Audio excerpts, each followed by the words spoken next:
I knew my rent was gonna be late about a week ago. I work my, but I still can't pay though. But I got just enough to get off in this club and have me a good time before my time is up. Hey, let's get it now. I want the time of my life. Oh, baby. Give me the time of my life. Neo, let's get it. This is the last $20 I got, but I'ma have a good time ballin' in that. Tell the bartender, line up some sides, cause I'ma get loose tonight. She's on fire, she's so hot, I'm no liar. She burned up the spot, look like Mariah. I took another shot, hold it, drop it like it's hot. Dirty talk, dirty dance. She a freaky girl, and I'm a freaky man. She on the rebound, broke up with an ex, and I'm like Rodman, ready on deck. I told her wanna ride out, and she said yes. We didn't go to church, but I got I knew my rent was gonna be late about a week ago. I work, but I still can't pay though. But I got just enough to get up in this club and have me a good time before my time is up. Hey, let's get it now. I want the time of my life. Oh, baby. Give me the time of my life. Let's get it now. Tonight I'ma lose my mind. Better get yours, cause I'm gonna get mine. Party every night, like my last. You know the drill. For me, I'm off in the cut. Always like a squirrel, looking for a nut. This is up for show. I'm not talking about luck. I'm not talking about love. I'm talking about get loose, have some fun. Forget about bills in the first of the month. It's my night, your night, our night. Let's turn it up. I knew my rent was gonna be late about a week ago. I work my, but I still can't pay though. But I got just enough to get off in this club and have me a good time before my time is up. Hey, let's get it now. I want the time of my life. Oh, baby. Give me the time of my life. Let's get it now. Everybody gon' do something. Everybody gon' do something. Everybody gon' do something. Everybody gon' do so you might as well roll it up, drink it up, throw it up tonight. Oh, yeah. So everybody gon' do something. Everybody gon' do something. Everybody gon' do something. So you might as well roll it up, drink it up, throw it up tonight. Oh, yeah. This for everybody going through tough times. Believe me, been there, done that. But every day above ground is a great day. Remember that. I knew my rent was gonna be late about a week ago. I work mine, but I still can't pay though. But I got just enough to get off in this club and have me a good time before my time is up. Hey, let's get it now. I want the time of my life. Oh, baby. Give me the time of my life. Let's get it now. It's the remix though. Young Troy, what it do? DJ still gon' kill his pop. It's the world. Rufio on the beat. Sure you have make the cipher complete. BSB. You never seen nothing like this. Splash Brothers with the I'm aim. losing my mind on this, I just swear to God. Yeah. Again, sleeping Yeah. with your missus. Call me Young Mellow, cause Snowman. scoring is my dish. Yeah. I'm CP3 cause What? I be dishing Yeah. and handling Yeah. the rock. Chef cooking with the pot, boy. It's all about the money. You know you can't talk about this thing without talking about me. It's all about the money. What's up? It's all about the money. What you do? Step up in this bitch with my shades on. All I see is bands. Bitch, I got my razor. Tula call me Mr. Rolex. Game so strong. They call me Bowflex. 20,000 square feet. Bitch, my crib way out. BK Barclays. I brought Jay out. I was 14 by my first presidential. How you ride? Had the minute 14 in the rental. Blue lamb, yellow lamb. Even had a white one. Can't forget the kiwi green. Even had a Sprite one. Trippin' Jacob, bought a Jacob. Was facing 10. Big money beat the case. So what's up? You never seen nothing like this. Splash Brothers with the aim. I wish it would, boy. Again, sleeping with your missus. Call me Young Mellow, cause scoring is my dish, boy. I'm CP3 cause I be dishing and handling the rock. Chef cooking with the pot, boy. It's all about the money. It's all about the money. It's all about the money. It's all about the money. I be in the hood, drop regular. Toilet paper in my Porsche cause I'm 94 from Wilmore in the kitchen. Cooking birds, saying thanks for giving. On the Schwarzenegger on from the whipping. On the Schwarzenegger on from the whipping. One reply to you, sneak this. Suck it. When you see me, know I'm gripping. It's all about the money. It's all about the money. It's all about the money. It's all about the money. No limit to my money, I should get a tank. They walk me through the back, entering the bank. Base running errands, so I'm giving Hank. That's a hit, had him hit, lead it blank. He got 6 feet, I got 6 figures. Nothing less than 6 shots coming off the hip. Life a trip, life a gamble, I'm a big chip. $1,000 hand wrist glitter. You never seen nothing like this, Splash Brothers with the aim. I wish it would, boy. Again, sleeping with your missus. Call me Young Mellow, cuz scoring is my dish, boy. I'm CP3 cause I be dishing and handling the rock. Chef cooking with the pot, boy. It's all about the money. Yeah, they shall revolve. It's all about the money. It's all about the money. You don't go It's for all about the money. Menace to society. Kane Brothers, my dog made 3 Feds magazine covers. Get shot for the beat, wash up on the beach. Butt naked full of Sims on your feet. You're stretched on the block, covered with the top. Backwoods, stay strapped, smoking in the dark. You snitch on 40, how you writing books. I'm from the city, testifying, get your body took. Off Kamal rats on me cause of all the cheese. They had them in the scope and now it's time to squeeze. 50 stacks of cost, the boy not pay the penalty. Off call your kids, I swear to God you're gonna remember me. Words are powerful, it's time to see my Z in the 2-seater in Atlanta picking up me. Ferrari or the Lambo cause I got them both. Took a chain, next they know I got them smoked. Never robbed, baby, I'm so forever mob. I'm out in Vegas at the Palms playing paddle ball. Push a button, I can turn it to battle wrong. Kill yourself, how you rat on all your dogs? Play my position, here I am, so now it's time to ball. Troy Ave, now it's time to ball. It's all about the money. It's all about the money. It's all about the money.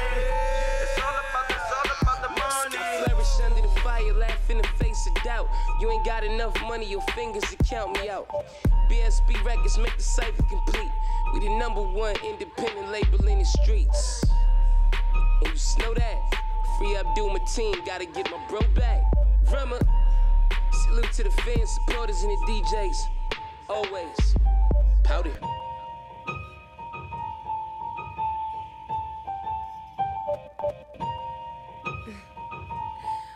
Welcome to BlacktopTV Radio. I'm your host, Shayna Calandro, and this is my co-host, Brandon Theo Dorsey. How are you doing today? Pretty well. About yourself? Good. It's a nice day outside. It's not too cold, so that's always a good thing. Definitely so. You are tuned in to BlacktopTV Radio, where we give you all the basketball news from high school to professional and everything in between. So our story of the week this week has to be the Dean Smith tribute, and he passed away at the age of 83. He was sick about 3 years ago. His family confirmed that he was losing his memory and had a couple conditions. So unfortunately, he passed away earlier this week.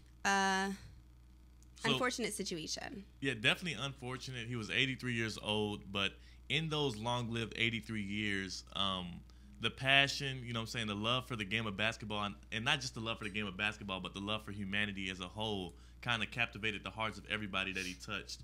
And that list goes on and on throughout, basketball.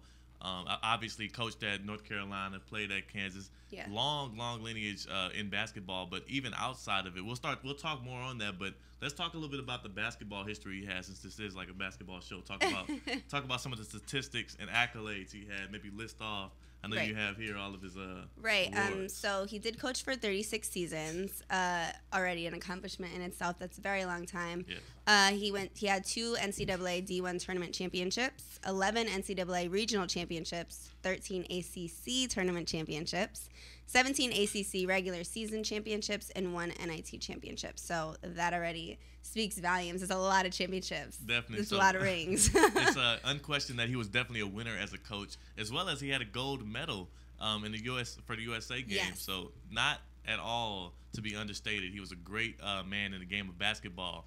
But as I've started to learn that I didn't really know, I can honestly say I was unaware of what a great human he was and what a great humanitarian he was in general.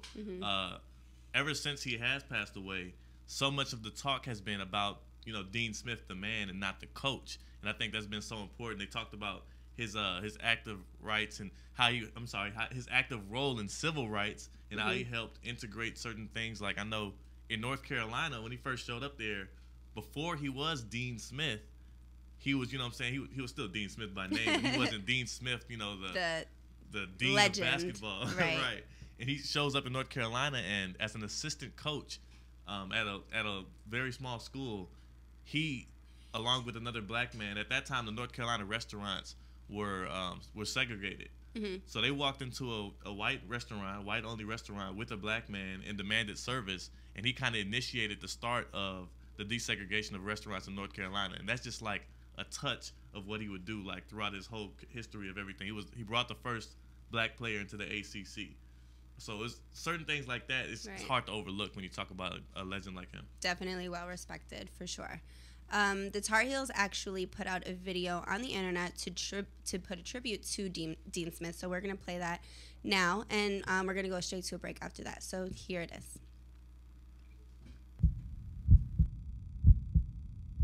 Around here this time of year, our hearts mark time with the bounce of a round leather ball, and we'd like to honor the man who made it so.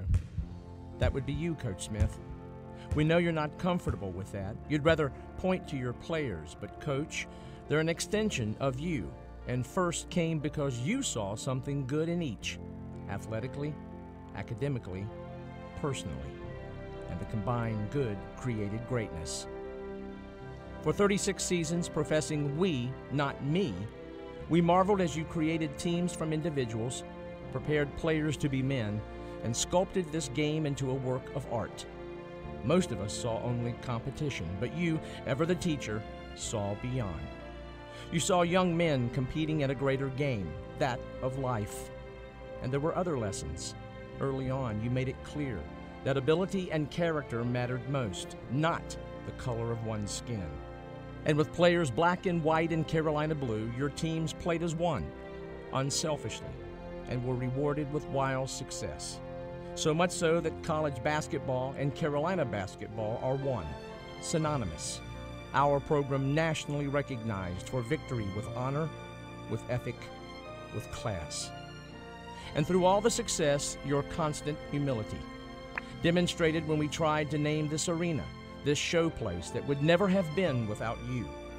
And when Sports Illustrated deemed you worthy of their highest honor, though it probably made you feel uncomfortable, we knew the attention was richly deserved, just like it was in Winston-Salem, on a March day in 1997, when all of college basketball took notice of a milestone.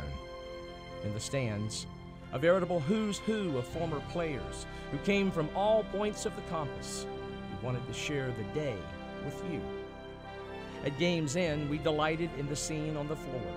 Current players, ecstatic, reveling round you, swimming in the historic moment, making sure the spotlight that day lingered on you, for you. And then there was the afternoon we honored the teams of 57 and 82. There you stood, shyly, at the end of a line of Carolina greats. Beside you, perhaps, the greatest.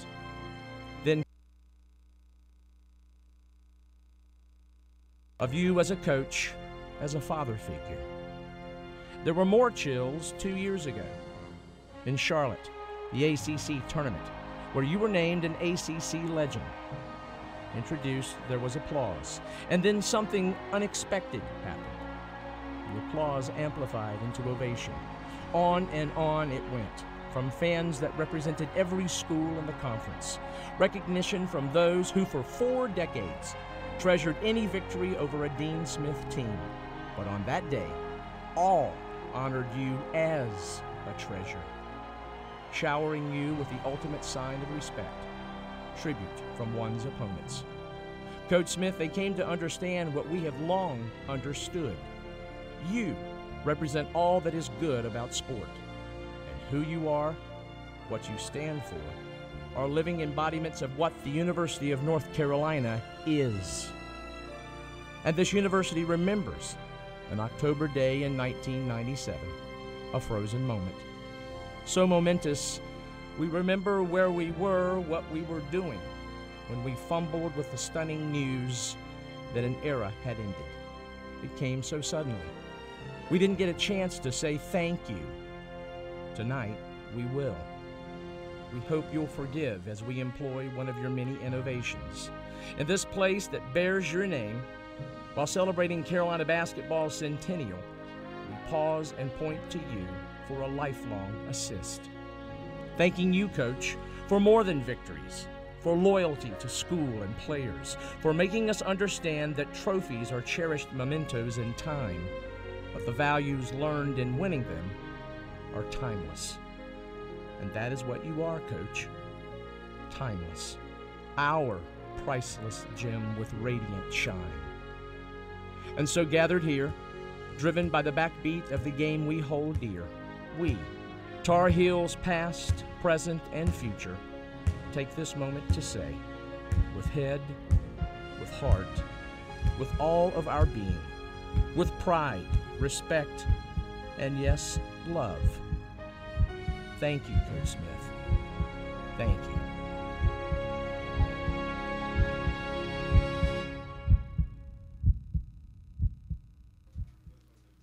So that was a tribute to Dean Smith from the Tar Heels website. But we just got breaking news that another coach has passed away.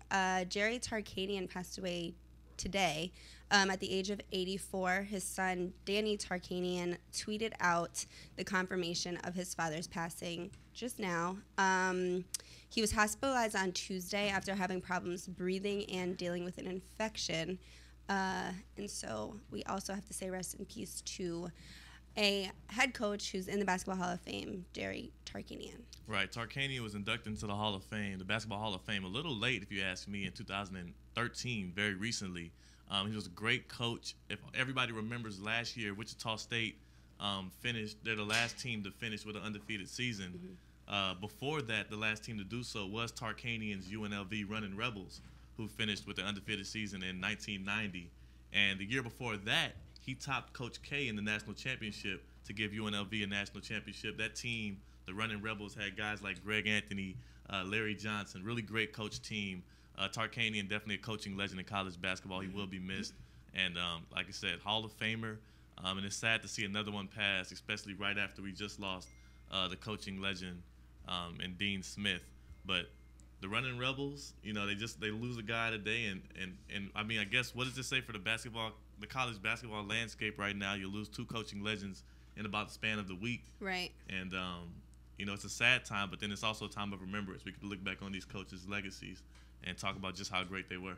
Definitely a celebration of life and their legacy that they left behind. So.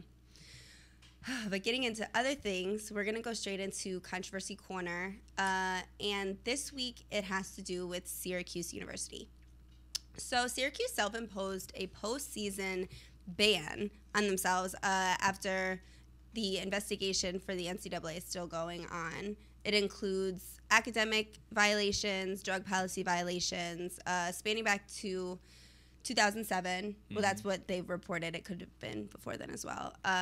But spanning back to 2007. So, I mean, they don't really have a chance for the tournament this year. They're 15-8 right now in the season. So, do you think if they had a chance to have, you know, a long span in the tournament this year, that they would have self-imposed a ban? That's a very interesting point to make. Yeah, they don't really have a big shot at the tournament. Even if they did, you know, they're not that strong of a team this year. Raheem Christmas being the, you know, diamond in the rough, if you will, right, with that squad.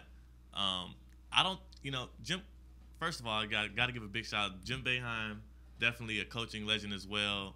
Trusted. I don't know why he's picking his nose right there, but you know, he's a trusted guy in college basketball. Definitely. So I'm sure he's trying to make sure his program just gets on the right. very great players out there, and I'm guessing he kind of knew, like, this is a throwaway season. We're not doing anything against these top ACC teams like Duke, Louisville. Like, you're not touching those teams anyway, so why not throw this season away, self-impose a ban, and hopefully the NCAA gives you a little tap on the wrist because you do so. Right. I mean, do you think it was Jim Boeheim's idea, or do you think it was the university's idea? Because I think that it might have came from maybe the athletic department, and he might have had to just sign off on it. I don't think he would just throw away a season, regardless of how they might be playing. But when you think about it, I mean, of course, it might have came from above his head, but they're not, they definitely, he was involved in that process. A guy with that many accolades, a guy that carries so much, he's revered out there in New York and Syracuse. So I'm sure that, that decision might have came from above, but definitely they weren't going to okay it until he okayed it. Okay. They're 15-8, like you said. They have their schedule looks pretty rough after this. 2 games versus Duke, 1 versus Pitt, 1 versus UVA, right, and another 1 versus Louisville. That's 5 ranked teams they have to go up against, and they're not all at home. So I'm pretty sure a lot of losses coming there. Yeah, I can agree with you there. I do feel sympathy, at least, for Rakeem Christmas. I mean, this kind of puts him in a not so good situation, with the 2015 draft and everything like that. He's a great player, but I mean, does this set him back? An awful season and then no postseason at all because of something that he wasn't even involved in, really. That's right. And the thing that really hurts him is he would have had a chance to maybe make more of a name for himself in the ACC tournament. Right. Or even possibly, I mean, let's say, it wouldn't have happened, but if they made a run and won the ACC tournament and they made a little bit of noise in the NCAA tournament, you've seen a lot of guys' draft stock go up because of that. That was his one shot to really do something big and make sure that he, kind of came up on it. But for now, I mean, what you got to look at for him is finish out the season well. Maybe get an upset against one of these top-ranked teams that you're playing against. Right. And then on top of that, they had guys like Chris McCullough who are freshmen who can stay a couple years under Boeheim's system now, get their feet wet even more, and maybe he'll be more prepared in the future because this will help build him up. I can agree with you there. A part of the investigation was in 2012, school officials said that the university had self-reported possible violations and internal drug policies, letting players play after failing drug tests or anything along those lines. So they were practicing and things like that. But like I said, none of the players that are playing now were involved in that. Yeah, that's important. So it kind of is unfortunate for them. Yeah, it's important to note that none of the players are involved in the scandals or anything like that. But, that's how college basketball works, or college sports in general. Right. A lot of the times you're hurt by what people in the past have done, and there's nothing you can do as a player but try to fight through it. It kind of adds to your character. But this will be the first time Syracuse missed the postseason since the 93 season when they were ineligible again. Right. And also, there's a lot of talk, usually in college basketball, what constitutes a pretty good season? 20 wins, right? Right. They're probably not hitting 20 wins this year. Right. They have a lot to do to get 20 wins this year, for sure. Yeah, and in 39 seasons under Jim Boeheim, they've missed the 20-win mark only twice, and this is likely going to be their 3rd time. I mean, do you think it has a lot to do with all of the media attention that they've been getting on this investigation? Maybe like the school is, maybe just the atmosphere is different, you know what I mean? And, I mean, it's a lot of pressure when you didn't do something and you're getting punished for it. And then the team's not doing well, like, you're just going to continue to decrease. There's no really positivity. There's no motivation. Now there's a self-ban, so you're not going to go to the postseason regardless. Right. So, I don't know. It's tough. I know for one, it's almost like, I guess they're trying to slap themselves on the wrist in a bad season, right, like you said, right, in hopes that the NCAA comes down on them lighter, or maybe even decides that was big enough punishment, depending on what due process will do itself, and we'll see what ends up happening with the team. But I for one think it's good for Syracuse basketball. They're trying to clean up their act. They're trying to get things back together, and hopefully in the end, we can see them raise the prominence, because college basketball, like they say with a lot of teams, college basketball is better when Syracuse is good and relevant. Yeah, definitely, and I think I want the investigation to be over as soon as possible. I want Syracuse to be able to compete. It's the orange. I mean, I can't say that I'm a huge Syracuse fan, but they're exciting to watch. Yeah, that zone is crazy to watch. I love when they're good and you got those long guys like Christmas out there. Right. They had Michael Carter Williams a few years ago, Deion Waiters, these guys that long arms, played the zone well, played some good defense, and also got up and down the court, made some big-time buckets. I like Syracuse basketball, man. Right, definitely. We're going to talk about some more college basketball when we take this short little break. So stick around because we have college chaos. So much went on this week. So stick around. We'll be right back on Blacktop TV Radio.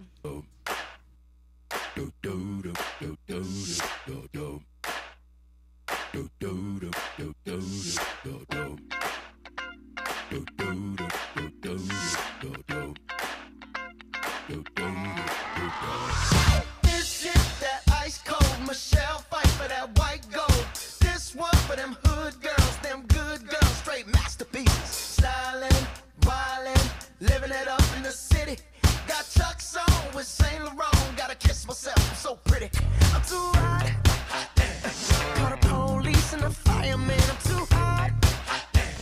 Make a dragon wanna retire, man, I'm too hot. Say my name, you know who I am, I'm too hot. And my band bought that money, break it down. Girls hit you, hallelujah. Girls hit you, hallelujah. Girls hit you, hallelujah. Cause Uptown Funk don't give it to you. Cause Uptown Funk don't give it to you. Cause Uptown Funk don't give it to you. Saturday night and we in the spot. Don't believe me, just watch.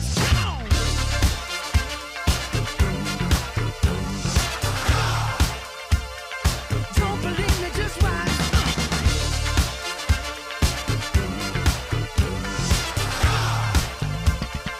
Don't believe me, just watch. Don't believe me, just watch.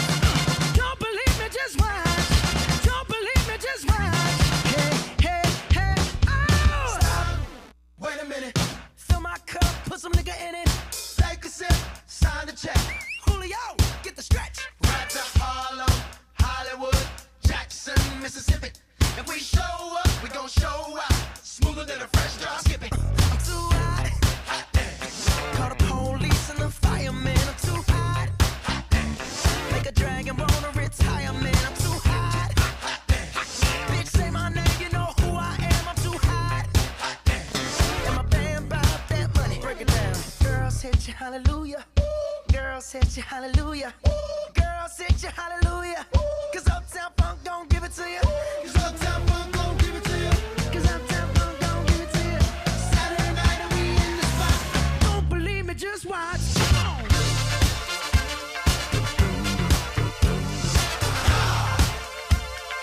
Don't believe me, just watch.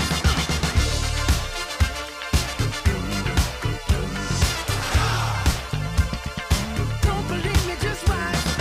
Don't believe me, just watch. Don't believe me, just watch. Don't believe me, just watch. Hey, hey, hey, oh! Before we leave, let me tell y'all a little something. Uptown, funk you up. Uptown, funk you up. Uptown, funk you up. Uptown, funk you up. I said uptown, funk you up. Uptown, funk you up. Uptown, funk you up. Uptown, funk you up. Come on, dance, jump on it. If you said and flown it. If you freak dead and own it. Don't brag about it, come show me. Come on, dance, jump on it. If you said and flown it. Well, it's Saturday night and we in the spot. Don't believe it, just watch. Come on.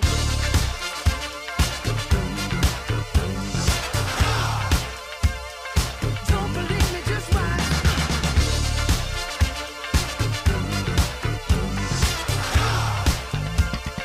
Don't believe me, just watch. Don't believe me, just watch. Don't believe me, just watch. Don't believe me, just watch. Hey, hey, hey, oh!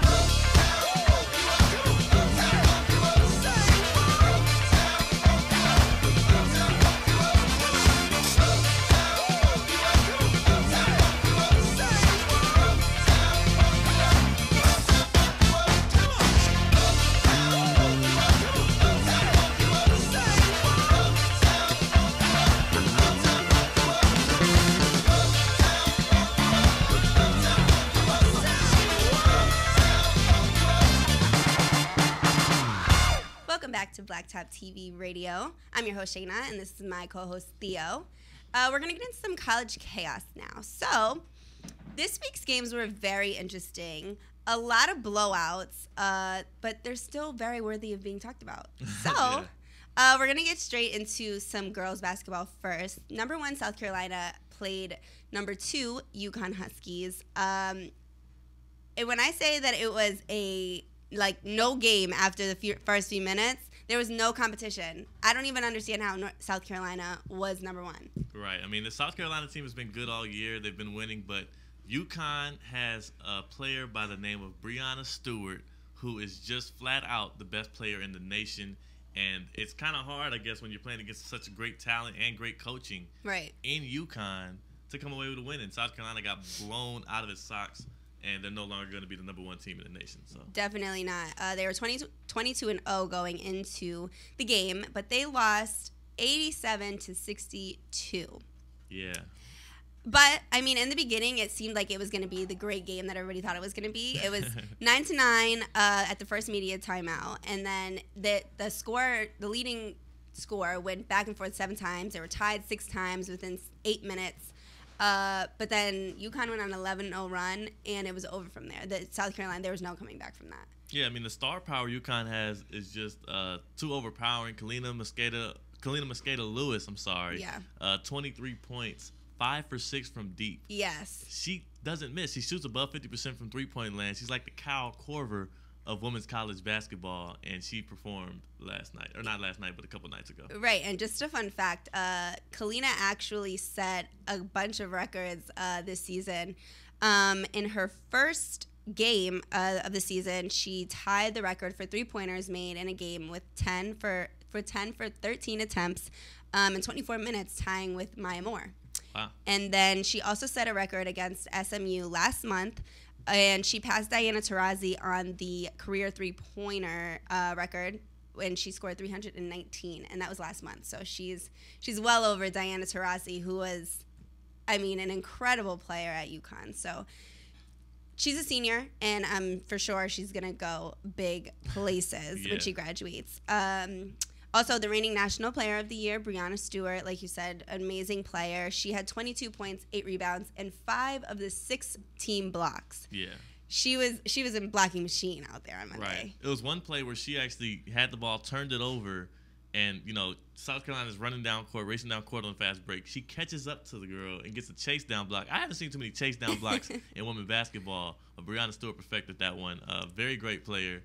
There's some talks that maybe she's gonna be the greatest player in women's basketball, which is big. It's big claims for a person that's still in college, still has a year or two to go. But I can't argue against it. She's great. She's 6'4". She can handle the rock. I mean, she's amazing, and she's very when you watch her play, you're amazed every time. Yeah. So definitely, I mean, South Carolina didn't do all bad. They out rebounded offensively, so that's one thing. But they only shot 39%, and their defense wasn't bad. It was just UConn made everything. I mean, UConn was seeing everything. I mean, hands in the face, hands not in the face, from far, they were making everything. So, well, law of averages. It's easier to get more offensive rebounds if you keep on missing. So when UConn's playing that great defense, that is definitely true. But it's also hard playing at Gamble Pavilion. Yeah, I mean. So that's just I don't know. Skylar Diggins tweeted during the game saying that it's hard to play at Gamble, and she's lost a number of games at Gamble with Notre Dame, so I'm sure she knows firsthand. But I believe they're 319 overall at Gamble. Oh, wow. Yeah, 319. They've only lost 19 times. Yeah, that's pretty wild, and I know for sure it's also just hard to beat UConn in general, especially in their latest reign. They're obviously the dynasty of college basketball for women's right now. Definitely. 17-4 in their last 21 1 versus 2 matchups, because they've had a lot of them because they've been number one pretty much perennially over the last 5-6 years. 17-4 in those games. That's 1 versus 2. Those are supposed to be evened out. Those numbers are supposed to be like 10-9. No, 17-4. They're great. They're amazing. So it's safe to say that they'll be number 1 as of next week on the polls, and South Carolina will drop to number 2. A team that is also number 1 in their conference, though, is Princeton, who is still undefeated. They're the only other team in the NCAA besides the Kentucky Wildcats men's team that's undefeated at this point. they've been playing really well. I mean, they've been blowing out Ivy League schools. So they're 5-0 in the conference, 21-0 overall. And I mean, under Courtney Banghart, they've been just outstanding. Yeah, I mean, they've been a really good team. I mean, but honestly, because it's the Ivy League, I get it. Yeah. But they have played very well. I mean, all right, let's put this in perspective then. All right, so the Hampton University basketball team, Princeton played them. Of course, I had to go Hampton with it. And didn't they win by like 20? No, they did not win by 20. They won by 12 against Okay. Hampton University, a team that who has a lot of luster, but they've lost a lot of that luster lately after losing most of their big-time players. Okay, Also, but Hampton is usually number 1 in the MEAC. yeah, the MEAC. Right, they're in the Ivy League. I mean, well, all I'm saying is there's a reason why Princeton's undefeated and they're ranked number 16. Okay. That's like, you know, if we're out here playing high school basketball. I'm undefeated in high school basketball, but the Warriors have some losses. Yeah, they're playing against NBA teams. I'm sorry, it's a different level of competition over there. I hear what you're saying. But, I mean, their last game, they played Cornell, who was number 2 in their conference. And like you said, when you play number 1 and number 2, it's supposed to be pretty even. Oh, my goodness. No? We're not number 1 and number... When Hampton was in their reign and they played number 2 team in the MEAC, they beat them by 20. There's a big talent disparity, especially in women's basketball, when you have greatness on your team, because at Princeton, let me remind the Ivy League teams take 3 weeks off for final exams. They do. They're student athletes. These other students aren't student athletes. They're athlete students. The Ivy League teams are true student athletes. They put school before basketball. It'd be That's a unheard good of. point. Yeah, it'd be unheard of. UConn's not taking 3 weeks off for final exams. Yeah, I don't think they played at all in either December or January. Yeah. Yeah. They sat out and they focused on their studies. It's a whole different brand of basketball, and because they have some talent out there, pretty good coaching, and they're just that much better than the other teams, it's not really any parity out there in the Ivy League right now. Princeton has it. Go Princeton. I don't know what they do out there, but yeah. Okay, well, I mean, not discrediting them at all. I mean, they're averaging winning in their conference by 33 points. Ooh. That's a good thing. I mean, they're good shooters. They're good players. I'm not going to discredit them. I understand what you're saying, though, and because that's true. I mean, they are in the Ivy League. Yeah. I'm sorry. But I think they're going to get a good spot in the tournament at the very least. I mean, yeah, well, they're ranked number 16. They'll probably at the end of the year rank like maybe top 10, depending on who loses. But they're not a top 10 team in the nation. They're not even probably a top 25 team. And when they go to the tournament, they will get upset very soon. Unless they're a Cinderella story. They're I have not a- hope for Princeton. First of all, you can't be a top 10 team and be a Cinderella Well, story. it's a I'm Cinderella sorry. story because they're Ivy League. Okay, whatever. You can't. All right, so on one end of the spectrum, we're saying, oh, they're so good, they're undefeated. Then we're like, oh, Cinderella story. I don't buy it, Princeton. I'm sorry. You guys have all the good jobs. You let us have basketball, okay? A mess. Just a mess. But, okay, well, they have some games coming up if you want to check out Princeton play. I mean, they play Brown, who's 9-11. That'll probably be a huge blowout. And then they play Yale, who's 11-9, both on Friday and Saturday. So you can make your own opinion on the Princeton women's basketball team. But we'll get into some boys basketball. We have Duke versus Notre Dame. So 2 weeks ago they played, and it was a very close game. It was really good. It was 77-73. This game, earlier this week, it was 90-60. Another blowout. So far we've talked about pretty much 3 blowouts. We talked about UConn, South Carolina. We talked about Princeton blowing out all the Ivy League teams, and now we're talking Duke, Notre Dame. And we thought this would at least be a good game. Notre Dame won last time. Right, and they're ranked number 10. It's not like, I mean, Duke's ranked number 4, but they've lost some games that they probably shouldn't have lost. I mean, I felt like it was a pretty even game. Yeah, it was a pretty even game. And I've been saying all along, though, this year that Notre Dame is a little bit overrated. You have, and I've been supporting Notre Dame. I was so amazed that this was this large of a scale of a blowout. Yeah, Duke actually outperformed themselves on the defensive end. I've never seen them play defense like that probably all year. Yeah, Locked definitely. down Notre Dame. And also Notre Dame was literally just off.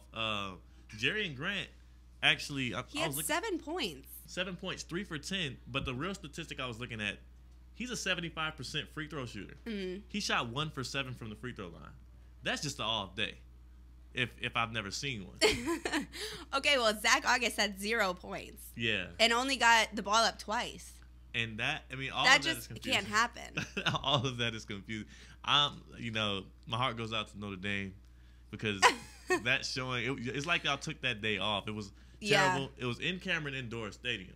which is not an easy arena to play in. You got the crazies out there. You're going up against Coach K, Coach 1K. It's a tough game. It is, definitely. And it's also a hard game when Duke is shooting well. Oh, yeah. So they shot 61%. They shot 81% in the first half. Mm-hmm. So, I mean, it was kind of downhill from the first half. That's right. But this was the worst loss for Notre Dame since 1999. Man. That's a pretty big scale. What was you doing in 1999? To lose on. 1999. You were like, what, 7? I was in grammar school for sure. But, I mean, in the first matchup, they only shot 46% from the field. Duke did. So this was a completely different game from 2 weeks ago. Yeah, when you're down, you're on the road and you're down 50-24 at halftime against a top 5 team, it's generally not a good showing, and you're generally going to lose that game. Generally speaking. Yeah. Well, we have I cannot talk about Duke without talking about Jahlil Okafor getting dunked on. I just also want to say that he got into some foul trouble in the last game, and he only got 5 shots up in the last game as well, which is an issue. But this was a bigger issue, him getting dunked on by Phil Kofer. Wait, stop for a second. You seem like you're having some excitement and enjoyment about him getting dunked on. No, I am a fan of Jahlil Okafor if anybody's ever seen one. Okay. But I was shocked. I'm going to say I was shocked. So they were playing FSU, who definitely kept up with them way better than Notre Dame did. They almost lost this game. They only won by 3, 73-70. And I believe it was the first half, and Phil Kofer just yammed on him. And it was bad. Do we have a clip of that. So let's check this out. Well, it's not ready yet. We're gonna get a clip going of that. But yeah, we're gonna get a clip because I know we have one, but it was a crazy dunk. We're also gonna get a clip of Willie Cauley-Stein from Kentucky because I want to get your opinion on which dunk is the dunk of the week because they've been posterizing kids out here. It's not safe. Nobody's safe. Hide your kids, hide your wife. Well, you know what? I think we do have the video. All right, ready to play it. So let's throw to this video.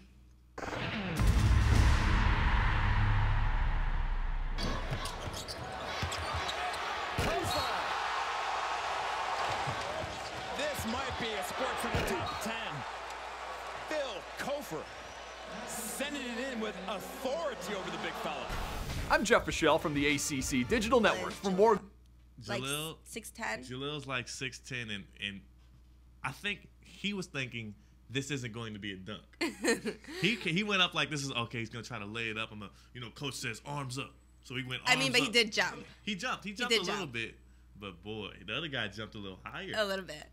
But like I said, we're going to get to Willie Cauley-Stein from Kentucky, his dunk. He posterized the kid. My personal opinion, this was the dunk of the week. He dunked last night as well, but I'm going with this one, so I'll have to get your opinion after we watch it. Let's see Willie, man. Stolen back by Andrew Harrison. Oh! Cauley-Stein with a Cauley-Stein with a spectacular slam.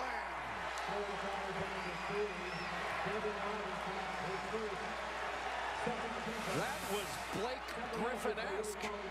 What a great play here by Andrew Harrison. Keeps the ball in his left hand to keep it away from Chiozza, and that is big time.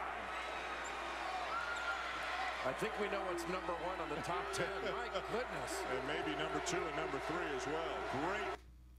So which ones do you have? Which one is the dunk of the week? Not a question? I think Willie Cauley-Stein I wins think that the first dunk is just crazy because it was on Jahlil Okafor. Right. It's kind of like if, Tim Duncan gets dunked on or Shaq gets dunked. We're like, oh, my God. But no, Willie Cauley-Stein had a must-see moment. Yeah. As we see, boom. Yeah, he did. He's probably the most improved player, I would say, for me. He's been playing really well, and he always has something that you're like, oh, Cauley-Stein did this in that game. Oh, yeah. Every game. So I really like him. You know what I'm most glad about with Cauley-Stein? What is that? Last year he had the gold hair and like a mohawk and all this other weird stuff going. I like that he's going with his more natural look.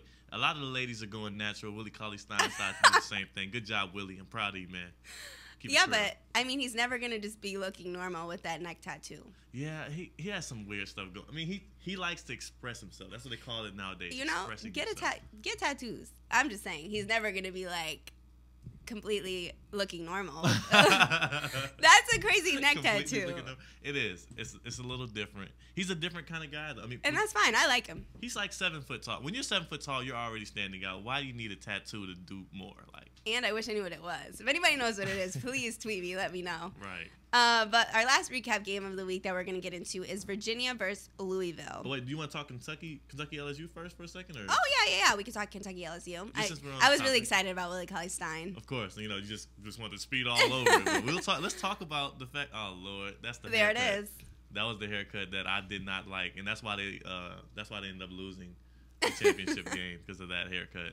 But I'm glad. I want to talk also, just briefly, I want to commend the Harrison twins, Cauley-Stein, Trey Lyles, Dakari Johnson, all of those guys for returning. Kentucky's known for doing the one and done. Mm-hmm. Those guys decided, we lost the championship game. We were this close. Let's all come back, come together for John Calipari and win the championship. Even with that big class of freshmen coming in, they stayed and 24-0 is working out. But do you think the Harrison twins are ready to go? Well, I personally don't think they were ready to go. But that didn't stop players in the past. Okay. Daniel Orton left early. He wasn't ready to go. Who else? There was plenty of players, Kentucky players, that left because they thought they were ready to go. Brandon Knight could have stayed a couple more years. But these guys matured up and said, we're going to stay. The Harrison twins plan all along was one and done.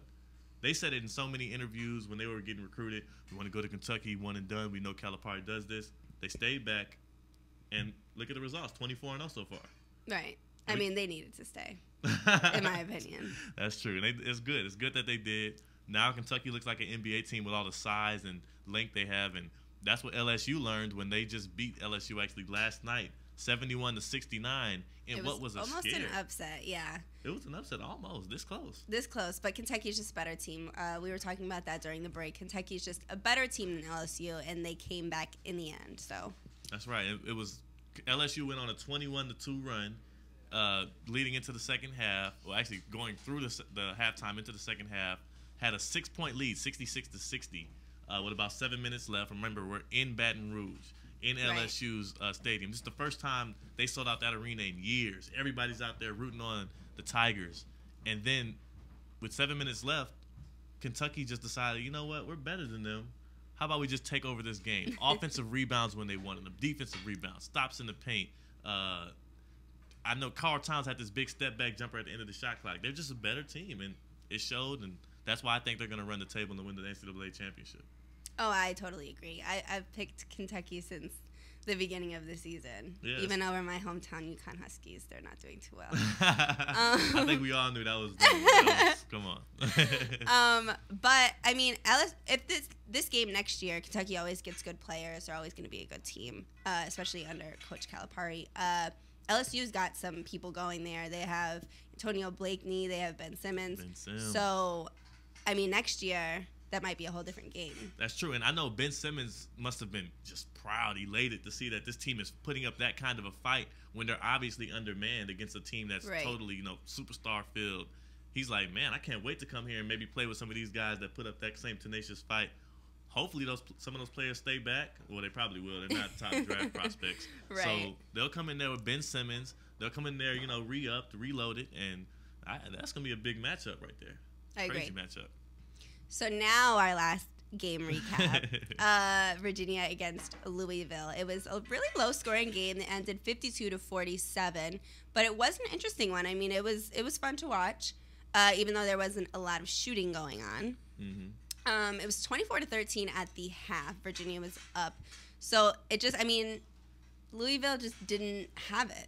Yeah, I mean, Virginia is so good at valuing possessions and playing defense.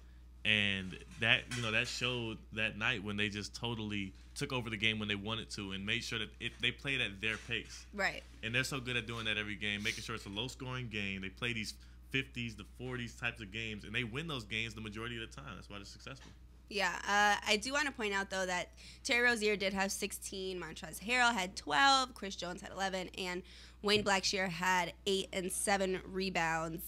But those were the only players who scored. Right. Where's everybody? We're still looking. Everybody else is zeros across the board. I mean, That's not okay. I mean, those are the 5 solid players that you expect the most out of, but you don't not expect anything out of the other ones. I mean, that was crazy stat for me. But Virginia, I mean, even when Louisville came back in the final minute, tried to come back. They had a nice little run in the final minute. They just couldn't hang on. Yeah. UVA, again, the better team. And that ACC, oh, my goodness. It's like an ice cream party. Going there, any flavor you want. They all good. You just pick what flavor you want. Duke, UVA, Louisville, Maryland. Like, it's great. And UVA is back at number 2 this week on the top 25 polls. Yeah. So. Well deserved. Well deserved. Let's get into some suspensions. We talked about Rashid Suleiman last week, getting dismissed from Duke. And now a couple players haven't been dismissed, but they have been indefinitely suspended. So the first couple I want to talk about is Marcus Foster and Malik Harris, who play for Kansas State. Now, Marcus Foster is their leading scorer. Malik Harris, I mean, he's a reserve forward. He's a freshman as well, so it's not that big of a deal, I guess. But they didn't say what the exact reason was, as usual. They just said that they hope that they'll learn from the experience and make the necessary progress to rejoin the team after they, what did they say? They didn't adhere to team rules. Right, and my question to you is, so do you like it, especially as a journalist? Do you think it's fair and right for them to protect what happened with these players, or would you rather them release it so we're not inferring what happened? For me, I feel like, why not just say it? It's not, if it's, I don't know, because I feel like sometimes it can't even be that bad, because when it is bad, I feel like that's when they tell us what it is. Right, usually. So if it's something small, I would rather know it was something small than something big. I mean, when it's like a rape accusation or drugs or they're failing a class or something like that, they say it. That's like the most awful things you can do, I feel like. Well, so rape accusations of failing a class is no, like, I mean, I'm playing. I'm just saying, if you skipped a couple practices or you got caught after curfew, like, I still want to know that. I mean, that's true. And as a journalist, the journalist in me really wants them to tell us this, because I hate to, for one, infer. I hate to assume what happened with these players. And that's what ends up happening. You start, oh, man, why did he get released? Let me read this story. Right. And now this blog is talking, oh, it might have been because of this. And you never really know. So now this foggy air created around the player. And what I'm hoping is, as a journalist, as much as I want to know, I'm also a student. You know what I'm saying? I'm also a college student, and I know that protecting the rights and protecting, not the identity, but I guess the character of those students is important as well. I just hope that they tell the scouts. So when the scouts go in there and ask coach, that's another thing. Like, tell them, like, well, let them know that wasn't a big deal. You can still draft this player. He's not a character issue. He just had this, and that going on, and we didn't like it. So yeah, as long as they tell it to the right people, I'm okay, because I can see why you don't want to ruin his image. But I feel like it's already ruining the image. If you get suspended, you obviously did something wrong. That's true. It's tough. It's a fine line somewhere in there. I don't know where to cut it, but I just want to know why she got released. That's all I want to know.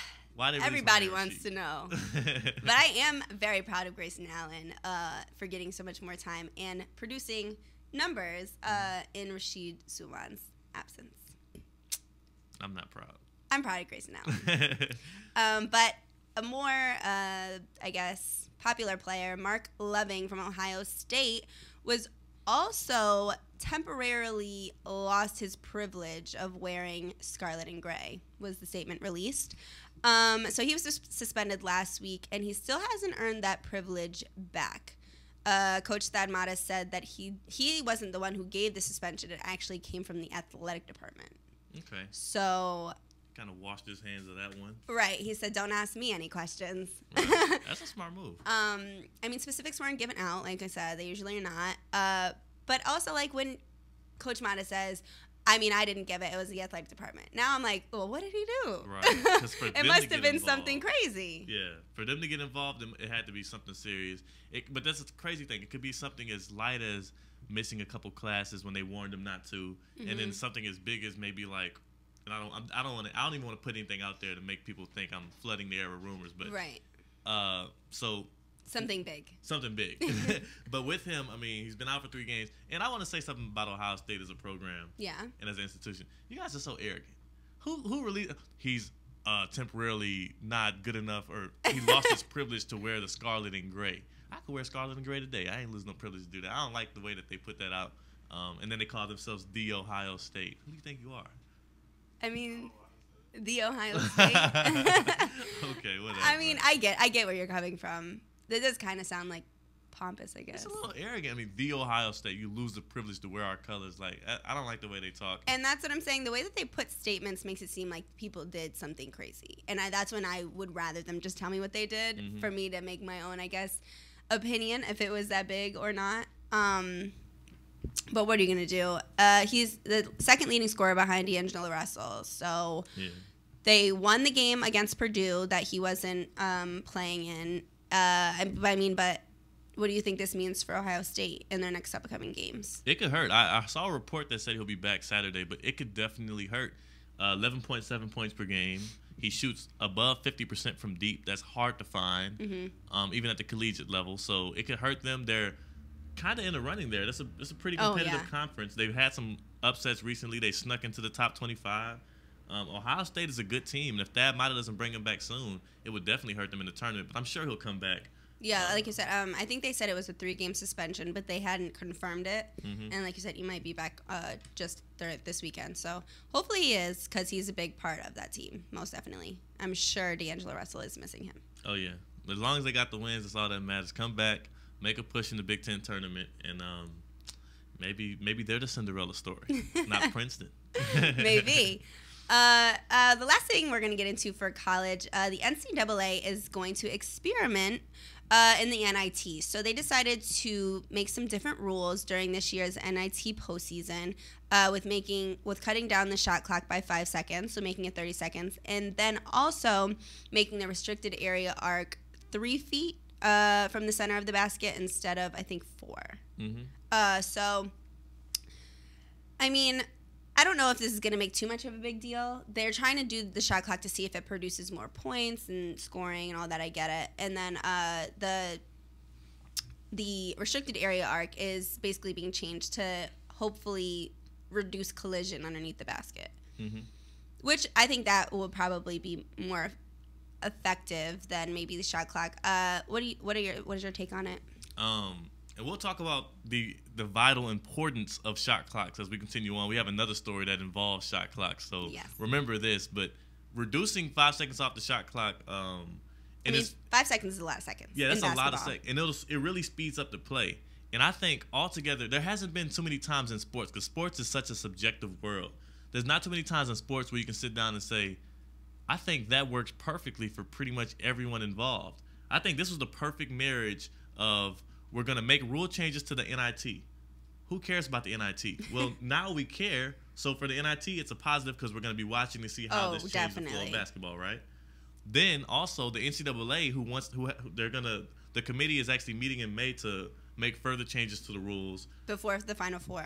Yeah, and that's the good thing about that is those changes will be made for the next season. Now they've done some experiments with making it 30-second shot clocks. But most of the experiments have happened in like regular season play. Right. Now you're going to get to see it happen in 31 games of an NIT tournament where all the teams are competing to win a trophy. Right. So it's going to matter. So now they can use some actual analytics, some actual data. So now the NCAA wins because they don't have to play with their tournament. They get to play with the guinea pig over here. And the players win because they get to try something new. They get to be a part of history. I think it's a win-win for everybody. Yeah, definitely. I think they're trying to take the same approach as the NBA, experimenting things in the D League. So, I mean, yeah, putting it in the NIT is a better idea, and it does bring more viewers to the NIT tournament, like you said. So I think it is a good idea, but I guess my thing is, do you think that it's going to make much of a difference for them to change the shot clock? It will, because it speeds up the play of basketball. So many times, especially teams like Kentucky or what's another team that does it, that passes the ball around, UVA, they kind of, all right, we're going to look until we get the right shot. We'll drive it in, kick it out. Those teams are going to have to speed that offense up because 5 seconds might not sound like a lot on one possession, but when you're talking 100 possessions in a game, I said 100 like a weirdo. When you're talking about 100 possessions in a game, you shave 5 seconds off of each of those possessions. Now you're talking about maybe 120 possessions. More possessions, more shot attempts, more points. More entertaining. What did Wayne Gretzky say? You can't make a shot that you don't take, or something like that. I'm terrible with quotes. Yeah, you're not very good at quotes. I've got to stop doing that. I'm doing it to myself almost. But yeah, you can't make a shot you don't take. Something like that. Wayne. Maybe you should look up some quotes during the break that we're about to take. We'll be right back on Blacktop TV Radio. We're going to get into some high school hype next, so stick around. You're tuned in to Blacktop TV Radio.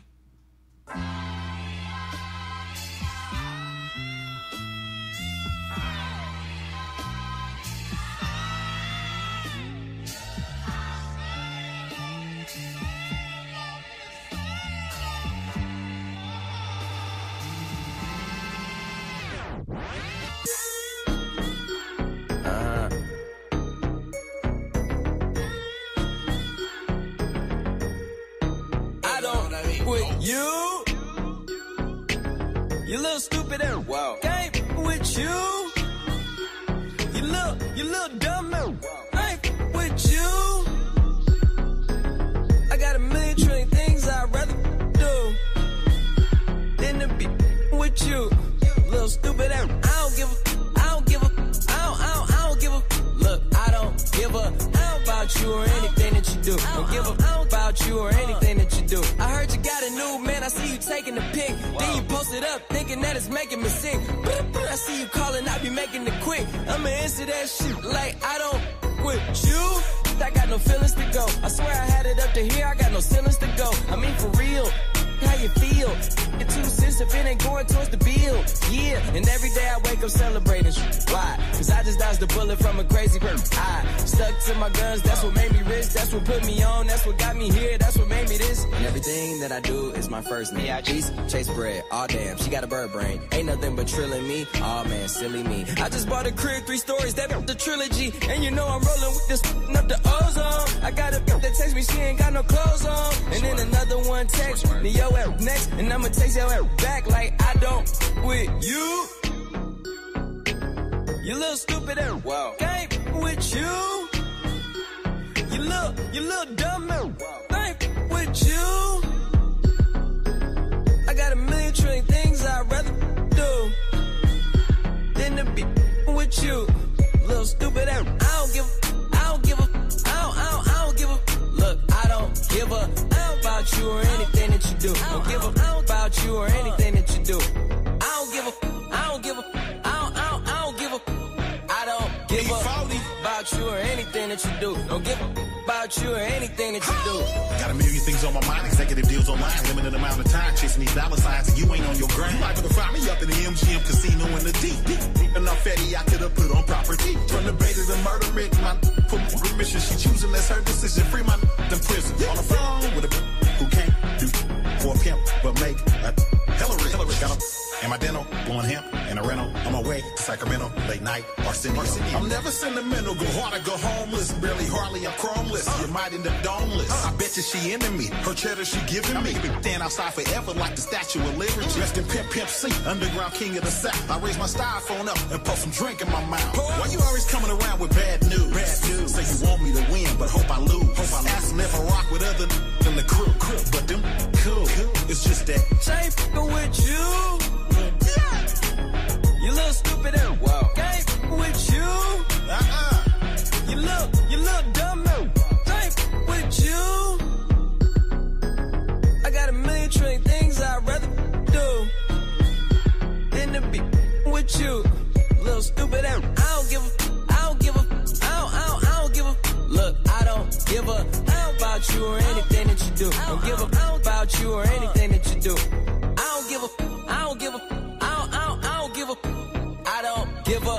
about you or anything that you do. Don't give about you or anything that you do. I got a new chick that I gotta thank God for. I got a new whip that I gotta thank the lot for. Yeah, I got a lot but want a lot more. Yeah, we in the building but I'm trying to take it to the top floor. I swear I hear some new bullshit every day I'm waking up. It seems like nowadays everybody breaking up. If you can break it down, if you lose a good girl, I guess you need a bad to come around and make it up. I guess drama makes for the best content. Everything got a bad side, even the conscience. Now you're drinking till you're unconscious. Feel me when you get a fine bone. Don't forget to to read the fine print. Life got me meditating like I'm in the Himalayas. Keep a G with the L on me like the elevator. Yeah, I know that karma too real, so I hope you doing cool. But still stupid ain't with you.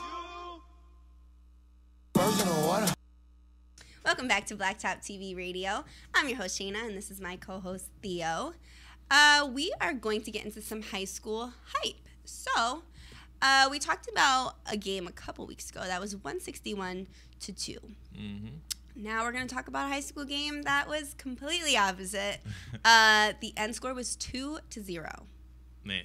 A full 32-minute game ended, and it was boys varsity. Ended 2-0. The lowest scoring game in the U.S. since 1977.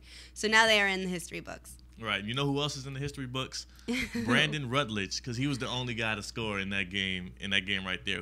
He made a 2-pointer. It was a putback when his teammate missed a shot.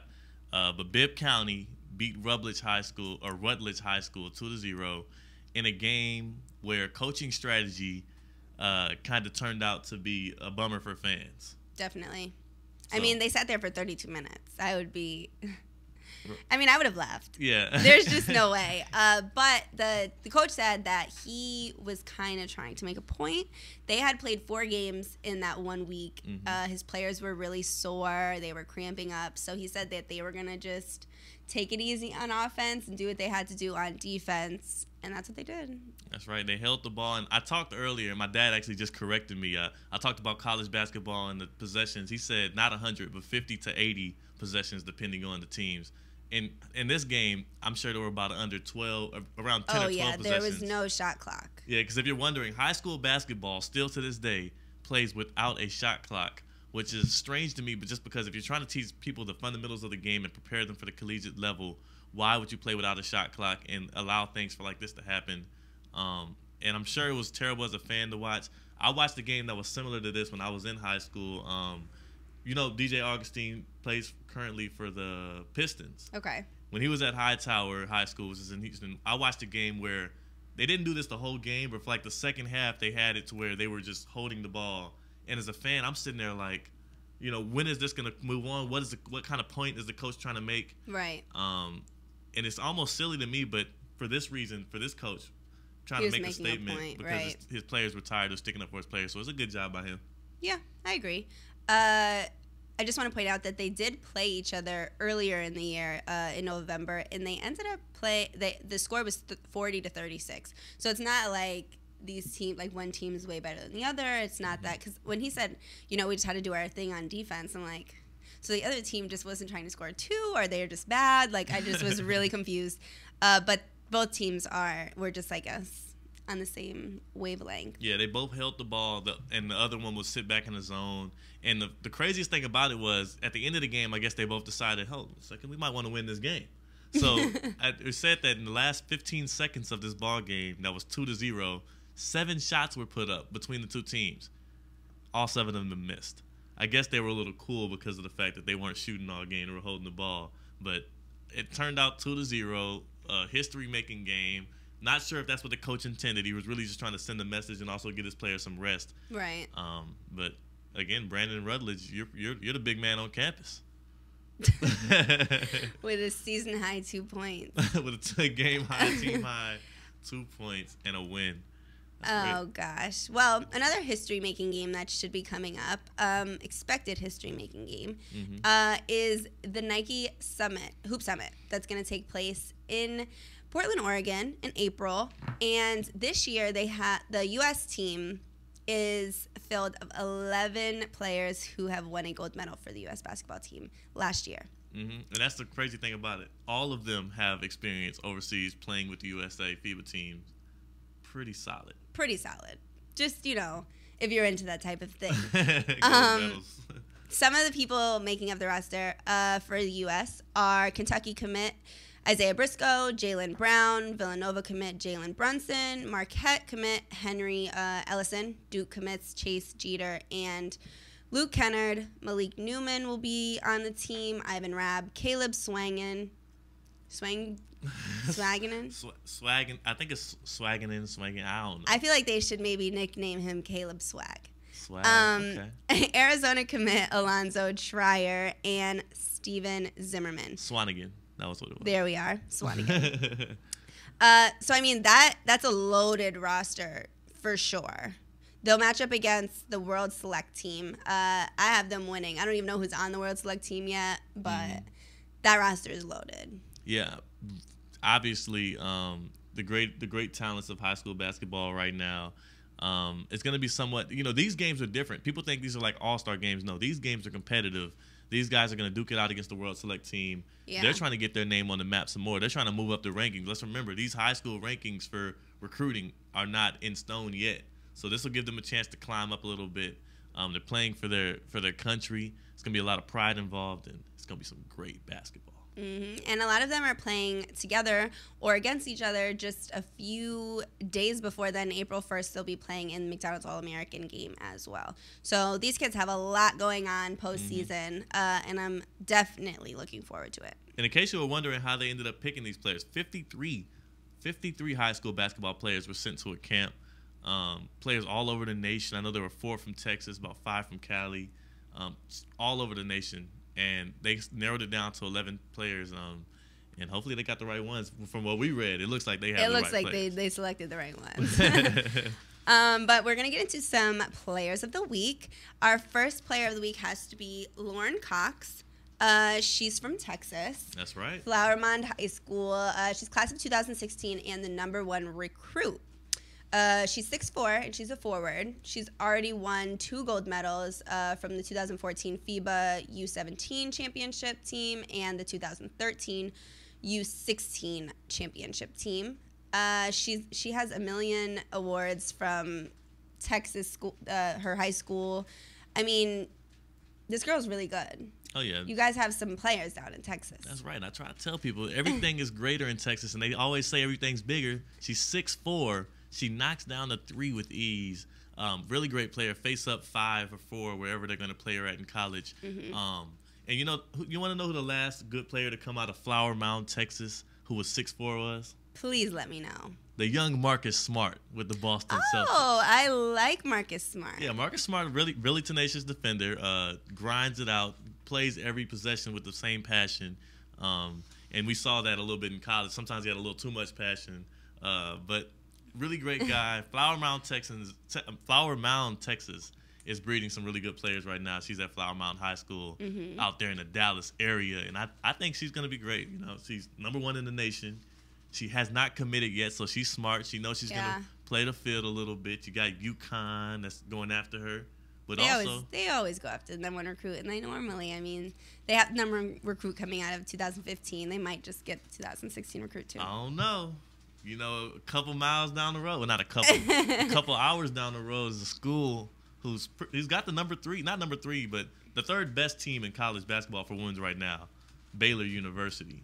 Baylor's a good school. They're close. I saw in a story that her dad was talking about, Baylor's a close school, and, we like Baylor, and he kind of promoted I'm sure it a his little parents bit. like Baylor. Her parents like Baylor. They want to keep her close. They want to see her games. I totally get that, but in the grand scheme of things, I don't know if I could turn down Gina Ariema. It may be tough, but in 2014, the top recruit, Asia, I forgot her last name. She's at South Carolina. Yeah, she went to South Carolina because why? It was closer to home. They were #1 up until this week. They were #1 with her. They weren't #1 without her though. UConn was on top of college basketball when she decided to pick South Carolina. And you know what she did? She brought South Carolina to #1.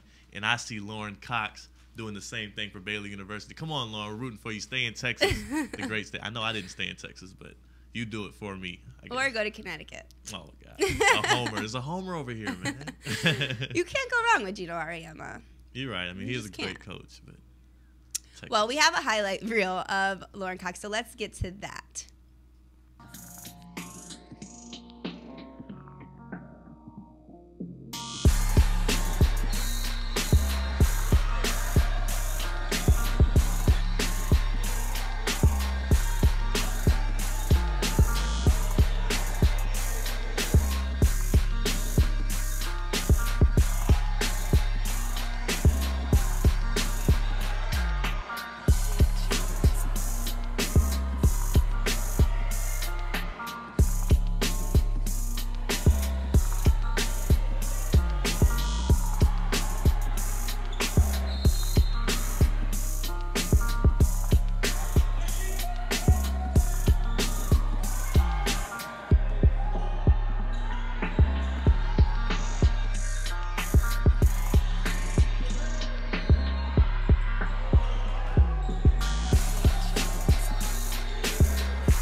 So that was Lauren Cox. As you can see, she's very strong. She's good in the paint. I mean, she's kind of unstoppable down there. What did you think about her?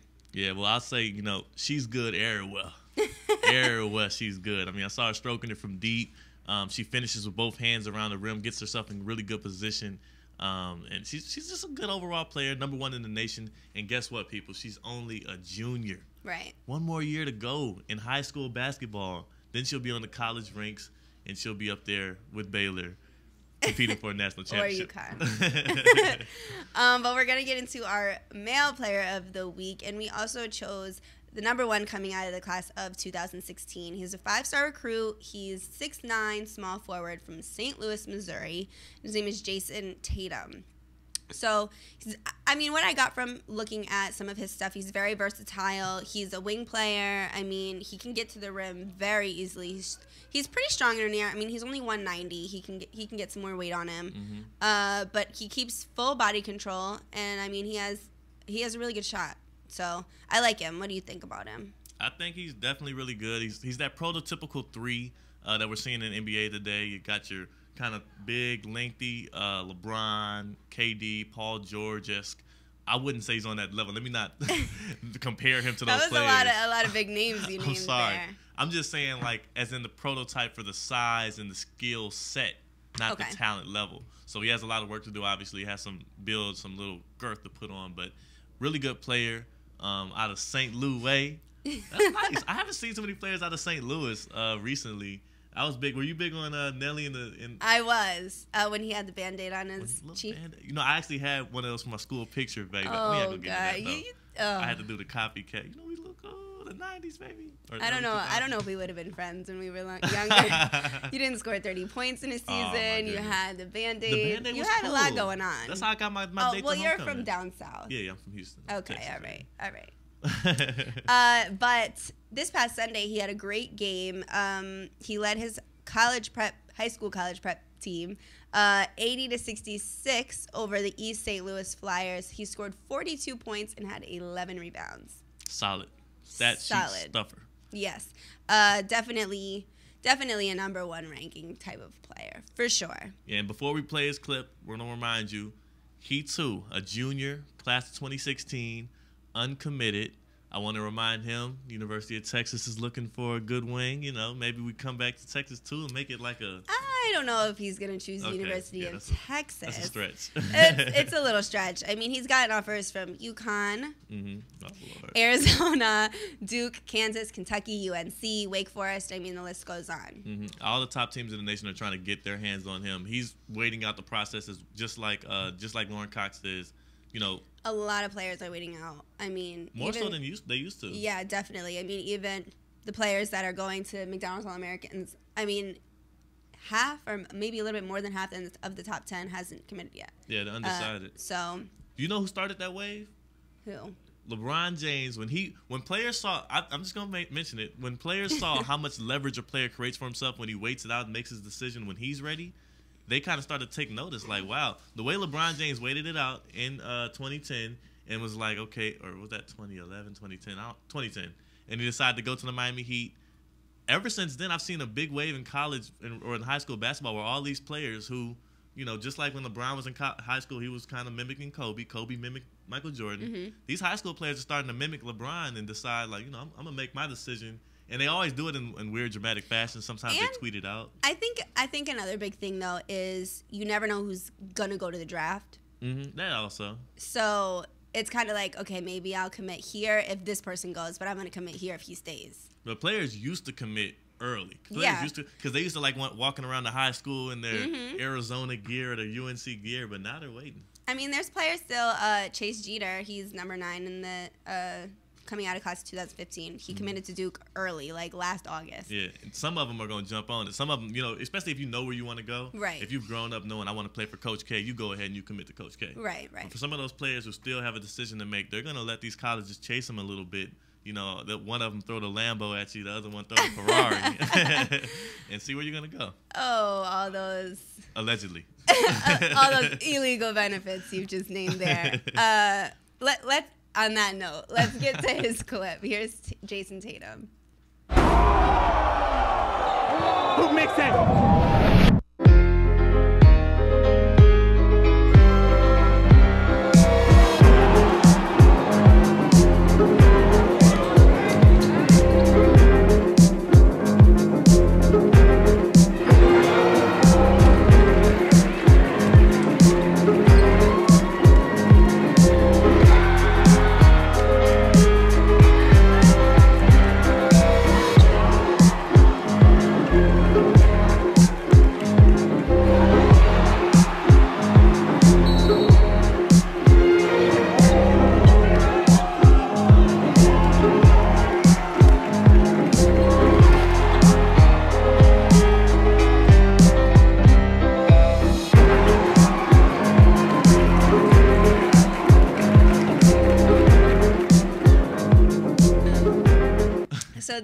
Jason Tatum. He's a really good player. I can't wait to see him even next year and then go to college. That's right. Got a nice floater. He finishes well as well. You said gets to the rim at ease. He does. Good guy. We're going to take a short break, and when we come back, we have some international basketball news. We have some D2 news, so stick around for some stuff that you may not have known that's super interesting. Right here on Blacktop TV Radio. Yeah. I love it. Ursha, baby. This is for the A. Shawty, I don't mind if you dance on a pole. That'll make you up. Shawty, I don't mind when you work until 3. If you're leaving with me, gon' make that money, money, money. Your money, money, money. Cause I know how it is. Gon' handle your biz and get that money, money, money. Your money, money, money. You can take off your clothes, long as you coming home, girl, I don't mind. The ballers in here tonight, they gon' buy 100 bottles. As soon as you shake it, I know they gon' make it colossal in here. Cause shawty, you thinking them tricks that you do with your body. Got all of these niggas, they crowding around you like they seen Beyonce in here. She here. You want your own and you need your own, baby. Who am I to judge? Cause how could I ever trip about it when I met you in the club? I make enough for the both of us, but you dance anyway. You know I was raised in the A. Shawty, I don't mind if you dance on a pole. That'll make you up. Shawty, I don't mind when you work until 3. If you're leaving with me, gon' make that money, money, money. Your money, money, money. Cause I know how it is. Gon' handle your biz and get that money, money, money. Your money, money, money. You can take off your clothes, long as you coming home, girl, I don't mind. No, I don't. When you get off of work, I'll be ready to go in the Rari. And when we get home, we have us our own private party in here. So I don't worry at all about the things they do or say. I love you anyway. You can twerk while in a split. You racking up them tips. Your body rocking, your booty popping. I'm proud to call you my boo. They be looking, but they can't touch you, shawty. I'm the only one to get it. So just go ahead, keep doing what you do. Shawty, I don't mind if you dance on a pole. That'll make you up. Shawty, I don't mind when you work until 3. If you're leaving with me, gon' make that money, money, money. Your money, money, money. Cause I know how it is. Gon' handle your biz and make that money, money, money. Your money, money, money. I can take off your clothes. Yes, sir. Your boy UCJ. Coming home, I just wanna cut her up, tryna beat it up. Tryna take somebody chick, turn her to a slut. Tryna fill my cup, tryna live it up. Throw some hundreds on that app, walk her out the club. Yeah. Lap dance for the first date. Bet I throw a few bands, that's third base. It's okay if you work late. We can still party like it's your birthday. We can still party hard in your birthday suit. Knock the booty out the park like my name Beirut. Shout that she just wanna tip, I just wanna see you strip. If you do me like you love me, shout that you might get rich. Have her own cake, her own place, on own gas, no roll aid. When we're in the bed, she like to role play. Tell a friend to join in both ways. Shawty, I don't mind if you dance on a pole. That don't make you up. I don't mind when you work until 3. If you leave with me, girl, I know you gotta make that money, money, money. Your money, money, money. Cause I know how it is. Girl, go and do your biz. Make that money, money, money. Make your money, money, money. You can take off your clothes, long as you coming home, girl, I don't mind. You are now rocking with John Wells. Yo, I never f***ed Wayne, I never f***ed Drake. All my life, man, fuck's sake. If I did, I'd menage with him and let him eat my ass like a cupcake. My man fool, he just ate. I don't duck nobody but tape. Yeah, that was a setup for a punchline on duct tape. Worry about if my butt fake. Worry about y'all looking us straight. These girls are my sons, John and Kate. +8. When I walk in, sit up straight. I don't give a fuck if I was late. Dinner with my man on a G5 is my idea of an update. Hut 1, hut 2. Big biddies, big butt too. Up with them real niggas who don't tell niggas what they up to. Had to show bitch where the top is. Ring finger where the rock is. These couldn't test me even if the name was Pop Quiz. Bad bitch who I fuck with. Mad bitch we don't fuck with. I don't fuck with them chickens unless they last name is Cutlet. Let it soak in like seasoning. And tell 'em, blow me. Lance Stevens. Freeze every bottle and cup in the sky. Sparks in the air like the 4th of July. Nothing but bad just in here tonight. Oh, if you lame and you know it, be quiet. Nothing but real news only. Bad bitches only. Rich news only. Independent only. Boss news only. Thick bitches only. I got my real niggas here by my side. Only. I never Nikki cause she got a man, but when that's over then I'm first in line. And the other day in her Maybach I thought, God damn, this is the perfect time. We had just come from that video, you know LA traffic had the city slow. She was sitting down on that big butt, but I was still staring at the TV. Yeah, low key and maybe high key, I been peeped that you like me, you know. Who the fuck you really wanna be with besides me? I mean, it doesn't take much for us to do this shit quietly, I mean. She say I'm obsessed with thick women and I agree. Yeah, that's right, I like my girls BBW. Yeah, type don't wanna you dry and then eat some lunch with you. Yeah, so thick that everybody else in the room is so uncomfortable. It's on Houston, Texas, but the face look just like Claire Huxtable. Oh, yeah, you the man in the city when the mayor but you the NBA players but you the badass just doing makeup and hair but you that's cause I believe in something, I stand for it. And Nikki, if you ever try to just give me the heads up so I can plan for it. Raise every bottle and cup in the sky. Sparks in the air like the 4th of July. Nothing but bad just in here tonight. Oh, if you lame and you know it, be quiet. Nothing but real news only. Bad bitches only. Rich news only. Independent only. Boss news only. Thick bitches only. I got my real niggas here by my side. Only. I never nigga and that's fucked up. If I did fuck, she be fucked up. Whoever is hitting ain't hitting it right. Cause she act like she need it in her life. That's another story, I'm no storyteller. I put greatness like gold is yellow. All my goons so overzealous. I'm from Holly Grove, the holy Mecca. Calandro say I got money for days. I sperm and I shake, but I'm stuck in my waist. My girlfriend will beat up if she waves. They better not fuck with her surfboard. My eyes just so bright, I take cover for shade. Don't have my money, take mothers instead. You got the hiccups, you swallow the truth. Then I make you bird boy. Creepy like Sirloin, I'm talking about running in houses with army guns. So think about your son and daughter rooms. Got two hoops with me messed up, they got smaller guns. Ain't thinking about your son and daughter rooms. This shit is crazy, my nigga. I've been praising my nigga, that money talk, I just rephrasing my nigga. Blood gang, take the B out, behavior, man. Looking for reals, if you mouth off, I blow your face off. I mean, pop, then I take off. Now you see me, now you don't. Like Jamie Foxx, acting like Ray Charles. 16 in the clip, 1 in the chamber. 17 wall bullet with 17 bullets. My story is how I went from poor me to police pour me a drink and celebrate with me. Raise every bottle and cup in the sky.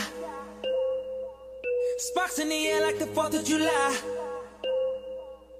Nothing but bad just in here tonight. Oh, if you lame and you know it, be quiet. Yeah, moolah, babe. Nothing but real news only. Bad bitches only. Rich news only. Independent only. Boss news only. Thick bitches only. I got my real niggas here by my side. Only.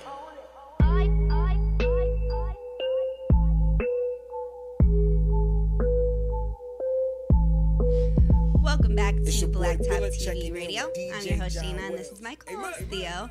We're gonna get into some NBA noise. That's true. And can I start this one off? You can. Oh, it's my turn now. Okay. And it's only fitting it's my turn to start this one off because it's one of my favorite topics to talk about when I'm talking NBA. The Golden State Warriors. Now, they ended up losing the game to the Hawks almost about a week ago. And the game was pretty close, a pretty good game. But the reason why we're bringing up this game, which happened about a week ago, is because we're talking about the two teams who are pretty much battling to see who's going to be the best, probably finished with the best record in the NBA. The Warriors are top the West, Hawks are top the East. It was a really good showdown. It was in Atlanta, and the Hawks came out on top 124 to 116. And honestly, this game could have went either way. But for the Atlanta Hawks, the key for them is the fact that they can get scoring from pretty much anywhere. They had 7 players in double figures. They had an 8th guy, Dennis Schroeder, who had 9 points, 1 free throw away from double figures. And literally what they were doing was they were taking advantage of mismatches.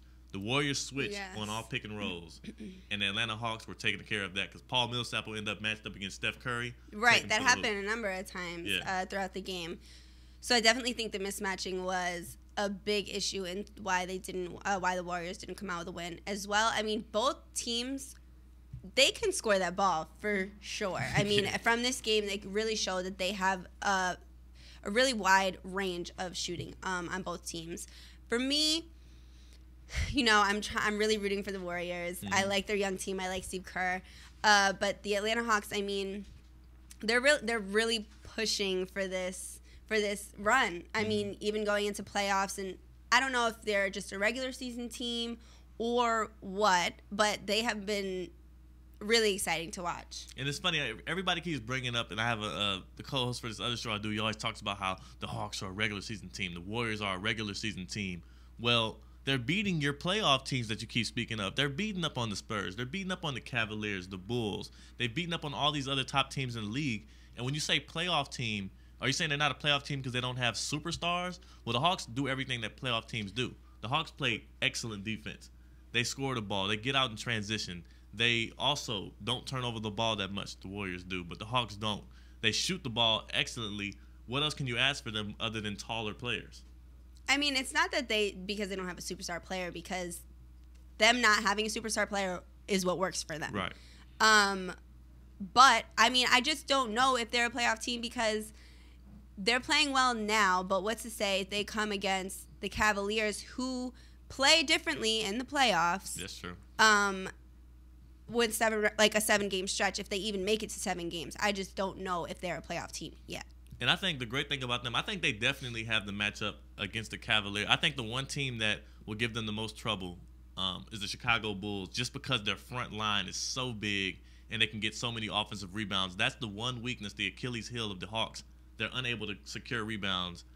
In the game against the Warriors, Draymond Green, who's 6'8", 6'7", 20 rebounds against the Atlanta Hawks.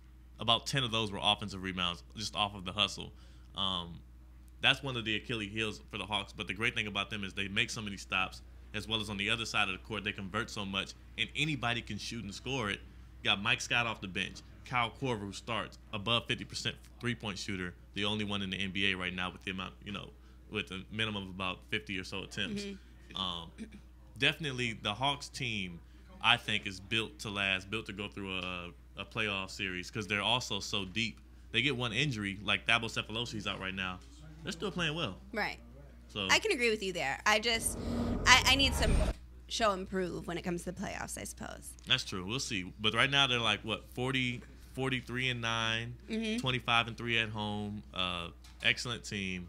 We'll see what happens as they carry on. But I think I'm on the Hawks and the Warriors bandwagon. I would love to see that finals because I think it would definitely go to a Game 7. Oh, I would love to see that finals. I can't say that I'm on the Atlanta Hawks bandwagon because I'm so far in this Warriors bandwagon. Yeah, that's true. No, but it would be a really exciting finals if that's how it comes out to be. Well, you know who the coach of the Hawks, Mike Budenholzer, you know who his teacher, his mentor, the guy that he coached under so long for was? Was it Greg Popovich? That's the great, the living legend himself, Greg Popovich. Who are we talking some Greg Popovich news as well right now? Yes, we are going to get into some Greg Popovich. As you all probably know by now, he became the 9th head coach in NBA history to win 1,000 games after San Antonio beat the Pacers on Monday night, 95-93. Now, it wasn't the prettiest game. Right. But it was a win nonetheless. And, I mean, Popovich, being Popovich, he wasn't as excited as you may have wanted to see. I mean, he's a very collected man when it comes to the media. He doesn't speak too much. But he said, when you're in basketball this long, I mean, this is what you do. That's right. That's true. And he kind of boiled it down to, well, yeah, I'm a good coach, but I've had great players and I've been with the same team for 19 years. Right. Of course we're going to do well. Of course, building up that consistency, that continuity. He's a great coach. 1,000 wins. We knew he was going to reach this, especially with the excellence that we've seen from the Spurs. And hats off to them. It was a close game against a team that shouldn't have been a close game against the Indiana Pacers. And one of the interesting things is a coaching change that he made in the end. Tim Legler broke it down very well on ESPN, how the coaching change he made in the end was what won the Spurs the game, because he made a sub at the end of the game, as well as put the ball in the hands of Kawhi Leonard at the top of the key, and let him make decisions. And Marco Bellinelli ends up making a game winner for the Spurs, and they get to celebrate, except for Popovich. He doesn't celebrate. Maybe he did off camera. Maybe so. Maybe so. But just some history about Greg Popovich. In the 90s, he actually was the general manager for the Spurs as well as the vice president. And when the Spurs weren't having a great few seasons, and then they started the 1996-97 season 3 and 15, he ended up firing the Spurs coach and appointing himself to being head coach. He didn't have the greatest first season, but the next season they got the first draft pick, who was Tim Duncan. And in those next 17 seasons, he won at least 50 games in 16 of those seasons. So it only took him one season to really get it together and become the great coach he is today. I mean, he has a brilliant basketball mind. He's a great teacher, and I'm happy he got his 1,000 wins to add to his legacy. Yeah, it's crazy. And people always, definitely well revered in the NBA landscape and basketball in general. People think that, especially people of my age and your age, kind of younger, we're like, he's always been revered as this great coach, Greg Popovich, doesn't have to say much, but when he does talk, it's loud. When he first started off and he stepped down into the coaching role, there were some questions. I mean, is he that good of a coach? Then that first year, David Robinson was injured, so that was kind of a tank year for the Spurs. Ended up getting the first pick, getting Tim Duncan. Had a decent year the second year. Third year wins the championship in '99. And he didn't really get this, the aura of Greg Popovich being a great coach didn't really happen until about the third championship in 2005, when people realized, okay, this guy's actually doing something. He's building this continuity. This team plays so well together. That's when they finally had Duncan, Ginobili, Parker, and I'm leaving somebody out of that. No, that was it. That was the big three. They had some other guys in there. Robert Horry was in there for some championships, but it's a good squad. Yeah, and I mean, he caught, a lot of media attention for when he started sitting players for some games. I mean, he definitely hasn't always been thought of as this amazing coach from the beginning. He's definitely shown and proved that he is a great coach, and I'm happy for him. I'm glad he joined the 1K club. Congratulations to Greg Popovich. Man, so many coaches just popping up 1,000 wins this year. Like 2015 is the year of 1,000 wins. I think I'm gonna get 1,000 wins this year in 2K. But no, one more thing I want to say about Coach K. Ninth NBA coach to reach 1,000 wins. I think you did mention that. But he's the second highest winning percentage behind the other great coach of our era, Phil Jackson. Phil Jackson was the coach to actually get 1,000 wins the earliest in his career. Popovich being the second. But when you think about that, his winning percentage is right behind Phil Jackson. A lot of people like to compare these two coaches in our generation, which one was better. In your opinion, what do you think about those two coaches compared side by side? In my opinion, my personal opinion, I think you're forgetting that I'm a Laker fan. Oh, Lord. So, I'm going to say Phil Jackson. I have the utmost respect for Greg Popovich and what he's done with the Spurs, for sure. But I'm always going to ride with Phil Jackson. I can't even hate on that, honestly. You got the 6 rings with Jordan, the 5 with Kobe. That's 11 rings total for Phil Jackson. That's compared to 5 for Popovich. Another thing to look at when you compare those two, you respect Popovich for being in San Antonio for so long and building up and not leaving and skipping town around like Phil Jackson did. But isn't it a little bit harder for Phil Jackson because he did his thing with the Chicago Bulls? It's easy. I mean, now we know we got Michael Jordan, Scottie Pippen. Like, yes, we know what's going on here. He left that situation after the 6 championships, goes to L.A. Now, of course, he always had elite talent and great players, but I respect him because he goes to a whole other situation, new GM, new owner, and does the same thing with a whole different group of players. Right. You gotta respect that. Yeah, I mean, 11 rings. Well, it's not to respect. Oh, Lord. I should never even talked about Phil Jackson. It's not his time right now. We're talking about Popovich, man. Come on. Well, like I said, congratulations to Greg Popovich. But another coach that's in the 1K list is the 1K club is George Karl, who actually is about to be the coach of the Sacramento Kings. That's right. He saw Coach Popovich get his 1,000th win. And Coach Popovich has the most wins amongst active coaches. And Karl was like, no, don't forget about me. Let me step back into the NBA. And the Kings, DeMarcus Cousins, really great talent. Pretty decent roster. The roster's not that great, but they can make some noise maybe next year, the year after. I think it's a good move. I still don't think that Coach Malone should have been fired when he was. But I think this is a move in the right direction. I mean, George Karl is an amazing coach. I feel like maybe a lot of people in our generation might not even really understand that he was a good coach. He has 1,131 wins in his career before he started doing broadcasting and things like that.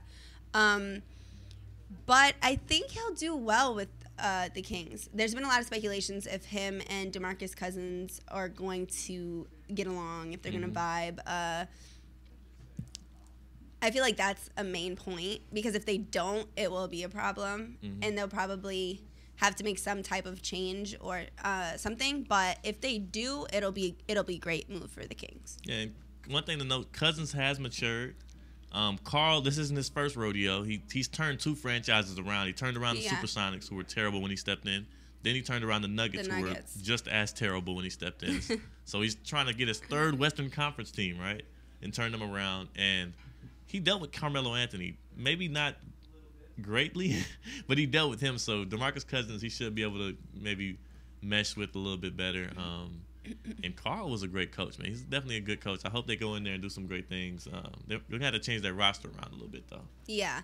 Another roster that might need to be changed around is the Orlando Magic. The only thing about Orlando is they have great young talent. Yeah. I mean, they have Victor Oladipo, who's probably the leader of the team at this point. He's a hometowner from D.C. But their coach, Jack Vaughn, was fired earlier this week, and the interim coach is the only assistant coach that they have left, considering they fired the other 3. So that's James Borrego. I mean, I don't really know. Do you think he should have been fired? It was 2.5 seasons. He's almost completed his 3rd season. They're 15-3 before he was fired. Well, 15 and like. Oh, well, before there were rumors about him being fired because it was a lot of leaks going around. There was a lot of leaks going around that he was going to be fired, but nothing was confirmed. And then they decided to fire him now because they have an easier schedule about to come up. Yeah. And he honestly, Jack Vaughn is another guy that comes from the coaching tree of Greg Popovich over there with the Spurs. Right. He stood there for 2 years. He was assistant over there with Popovich. The Spurs, I mean, what the Magic wanted when he stepped into the Magic organization was for him to build a little mini Spurs in Orlando, just like what they asked for Mike Budenholzer over there with Atlanta. Right. And they're doing this all over the NBA. It's a copycat league. They're trying to follow the Spurs path. Jack Vaughn was unable to do it. 2.5 years with the Magic. He accumulated a winning percentage of about 26%. He was a player's coach. The players really loved him. Right. Like you said, the Orlando roster has a lot of great young talent that he's actually helping develop. Nikola Vucevic is one of the budding young big men in the league. Double machine. Elvin Payton's around there too. Elfrid, young Elf. That's Elfrid's my man. I've been following him. Big fro, big heart, big stats is what I call him. Hasn't produced the stats part. Got the big heart and the big fro down. Oh my God. he's a good guy from Louisiana Lafayette, and also we're forgetting Aaron Gordon. from Arizona. Aaron Gordon's a big guy. Well. He's had some injury problems. He can't shoot the ball that well, but definitely a great prototypical size, big guy. Maybe he can play the 4 a little bit better than the 3 because he can't shoot worth the darn. But no, the Magic roster definitely could use some retooling. Jacques Vaughn, I think, though, I mean, he's been a dead man walking for a while with them. He's just not – he honestly wasn't that good of a coach. I just don't think it was very professional on the Orlando Magic front office. I mean, 18 games in, there was already rumors that he was going to be fired. And now halfway through the season, right before All-Star break, and they had the Lakers, the Knicks, and the Sixers on their schedule. I mean, they had an easy path going here. So they fire him, but it's not management fault as well. I mean, I think they take a little bit of part in it. But some of the candidates that they have for head coach is Mark Jackson and Scott Skiles. So what do you think about that? I'd like to see Mark Jackson, even though I love him on the broadcasting side. I'd like to see Mark Jackson back on the sidelines. He was a good coach, really good coach for the Warriors. Because he in the front office kind of got into it, he ended up getting let go. And it's kind of worked out for both sides. Mark Jackson's been able to move on. The Warriors are atop the Western Conference. I'd love to see Mark Jackson get back on the sidelines. I think he'll be a great mentor for Elfrid Payton, Mark Jackson was a big point guard. Elfrid, 6'4", defensive point guard. Hopefully he can teach him some things, maybe get him to do a little back to the basket game. But, yeah, Jacques Vaughn wasn't good enough. Hopefully they get a good coach out there in Orlando. And also another important thing to note, Stan Van Gundy actually took up for him. Right now Stan Van Gundy is the coach of the Pistons. He took up for Jacques Vaughn and spoke out against the Magic GM, saying that the way that they did it was unprofessional. They were leaking stuff. It was unprofessional. Yeah. It was. Gotta be better, though, Jacques Vaughn, man. Feel bad for the guy. But some people I don't feel bad for are a bunch of players who have had big games this week. I'm going to start with Steph Curry because, like I said, I'm a bandwagon Warrior fan, and he had a 51-point game earlier this week against the Dallas Mavericks. It was 128-114, and I think we have a clip of Steph, and he was draining threes all night. Yeah, let's check that out because Steph Curry is definitely the man. I love watching the Splash Bros play. Curry with the quick back at you. Knocks down his first 3. I guess I could trade 3 for 2. Steph Curry with the mid-range jump shot. Iguodala with the rebound. Curry left wide open from downtown, and that's lethal. Offensive boards. Curry to Lee.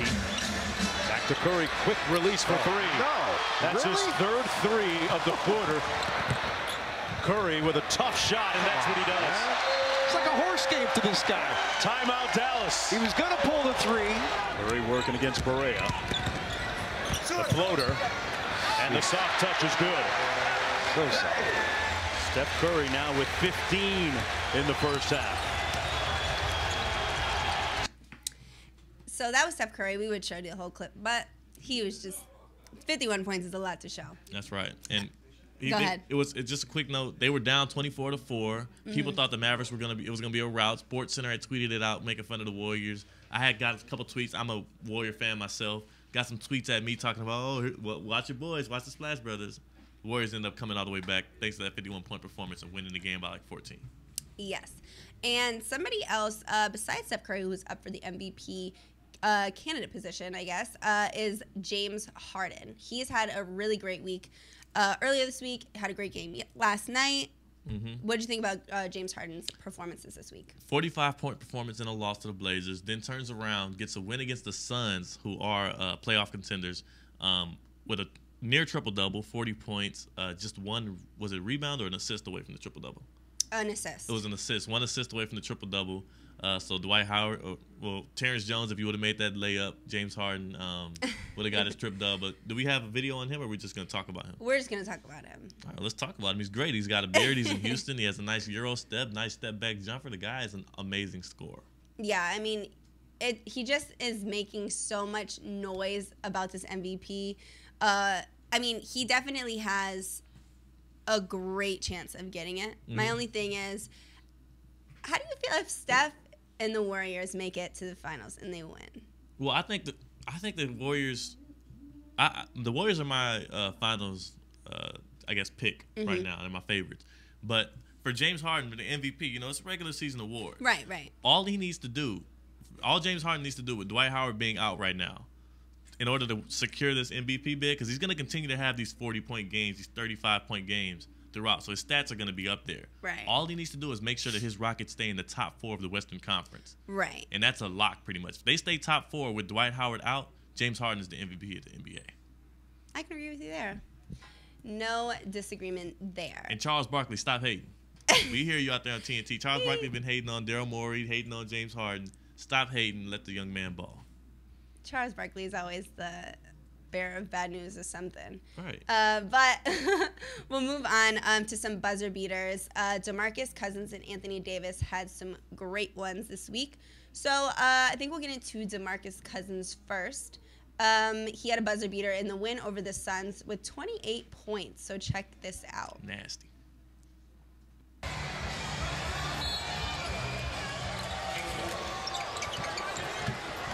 Cousins for the win. Yes, it's all over. Cousins wins it at the buzzer.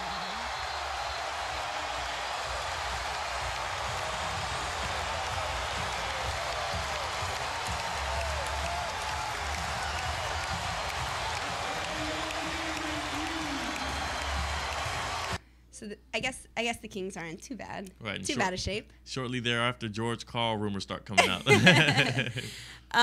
Anthony Davis also had a really good buzzer beater. So check this one out. The brow. Durant and Perry Jones for his length will guard the inbound pass. Now Adams cannot let them get a direct pass into Anthony Davis over there. Very close to a 5-second count. Davis at the buzzer for the win. And the Pelicans defeat the Thunder at the buzzer if, in fact, very close to a 5-second count. Davis at the buzzer for the win.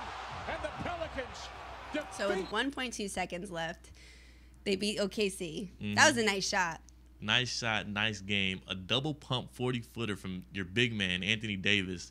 And the New Orleans Pelicans, they're right there at the 9 seed in the West, trying to fight for that 8 seed. The Suns just lost. They beat the Thunder, who are the 10 seed. So it's a 3-way race for that 8 seed between the Pelicans, Suns, and Thunder. And with shots like that, it's going to be tough for the Thunder to surpass them. Definitely. I can agree with that. But something that all 4 of these players have in common is they will be featured in All-Star Weekend this weekend. So let's get into some of the stuff that's gone on all week. I mean, like we talked about, Damian Lillard replaced Blake Griffin. Mm-hmm. And then John Wall is out of the skills challenge. He was replaced as well. And now Patrick Beverly. Yeah. I didn't get that. But me neither. And also Dwayne Wade is not going to be playing due to injury, and he was replaced as well by Kyle Korver. 4 Hawks now. 4 Hawks in the All-Star game. All of them reserves, but they did all make it. And I think it was the pick that Adam Silver felt like he had to make. He's trying to be the popular commissioner. I don't think Kyle Korver is necessarily the next best guard. Who did you think was going? All I'm saying is I don't think Kyle Korver is necessarily the next best guard in the East, but I think he had to because of the media pressure, and everybody's loving the Hawks right now. And I like the pick. I mean, Kyle Korver wet some threes. It'll be cool. So you like the pick, but you don't necessarily agree. I know for sure he's not the most talented guard in the East. The next most talented guard in the East. There's better guards. One of them plays for the Bulls. So I thought it was a good choice. I agree with Adam Silver, but he is like a fan favorite. Commissioner for sure. And he's gonna roll with whatever like. And it's good and bad. You don't want to make all of your picks based on what you know the reaction is going to be. But he knew out of all the picks he did in the East, the one that would get the least backlash would be Kyle Korver. He doesn't want, everything he's done so far as a commissioner has been positives and plus. And come here, give him a big hug. He's the commissioner of the year. We love him. So he didn't mess it up, and I commend him for that. Okay. Well, what are you looking forward to for All-Star Weekend? What's the big thing you want to watch besides the game? The biggest thing, obviously, I think for everybody, is the three-point shootout. Is it not for you? Well, it is now, considering the participants in the three-point contest. The final list was released earlier in this week. Marco Bellinelli, Steph Curry, James Harden, Kyrie Irving, Kyle Korver, Wesley Adams, JJ Redick, and Klay Thompson. Wesley Matthews. Wesley, you're thinking about somebody else, a high school player or something. I don't know who I was thinking of. It happens to me occasionally. It's all good. It's all good. But that's a stacked three-point contest. It really is. I don't think we've had. This is probably the best one we've had since I've been, paying attention at least. Probably past 10, 15 years. There's nobody else I could ask for to be in that conversation. I mean, Kyrie Irving. I think one other guy that maybe could have made it was Damian Lillard. But for the guys that we have, Bellinelli, amazing three-point shooter. You got the Splash Bros. You got James Harden. You got Kyle Korver, JJ Redick. All eyes will be on the TV for the three-point contest for sure. It should be. I think this year it could possibly get higher ratings than the slam dunk. Yeah, I think so too. I mean, dunks are always going to be a fan favorite because people who even don't even really like basketball watch the dunk contest. So it's hard to compete with the dunk contest. And they have Victor Oladipo, Mason Plumlee, who am I thinking? Giannis. Yeah, Giannis, and then Kyle Levine. Zach Levine. But the thing about that is you don't have any big names out of that group. Well, who's your big name? Victor Oladipo? That's not a big enough name to sell. Well, Zach Levine is new, and people love him. I mean, he has a commercial. Like, people love him. People love Zach Levine, but still, you ask the average NBA fan, because think about the last couple of years. John Wall, Dwight Howard, I can't even think of any other wins. That's how bad the dunk contest has been. Well, I mean, the three-point contest, it'll definitely be in competition for ratings, for sure. Splash Brothers with the shot, boy. Who do you have winning? The three-point? Yeah. It's tough. Now that Klay has cooled down a little bit and Steph Curry just had his 51-point game, I'm going to go with Steph. I got to go Steph. Yeah. He really just doesn't miss. And I almost think it's crazy to me to think this. I think he might be better in game than shooting those steal shots that's like shooting. We'll see. No, I was thinking that as well. You might be right. Like, he be shooting it in transition off the dribble. Like, they should let him take a dribble before he shoots. His shot off the dribble is amazing. Yeah, he's definitely going to be sinking them regardless. So we both have Steph Curry winning, so we'll find out this weekend. But that's all we have for this week. I'm excited about All-Star Weekend. Talk about that next week. So make sure that you guys come back every Wednesday from 12 to 2 right here with me and Theo. We'll be here every Wednesday, so stay tuned. That's it for this week. Thank you for tuning in to Blacktop TV Radio.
I'm in love with the coco.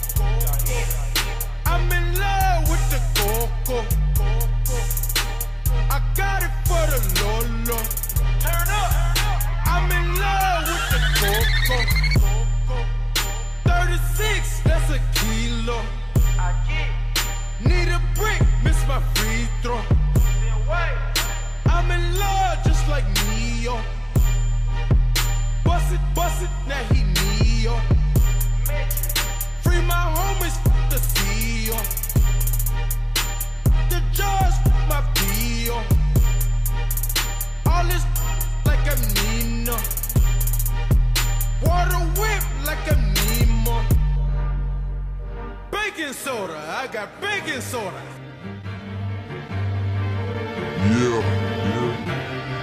We on some player shit. Know what I'm talking about? Yeah.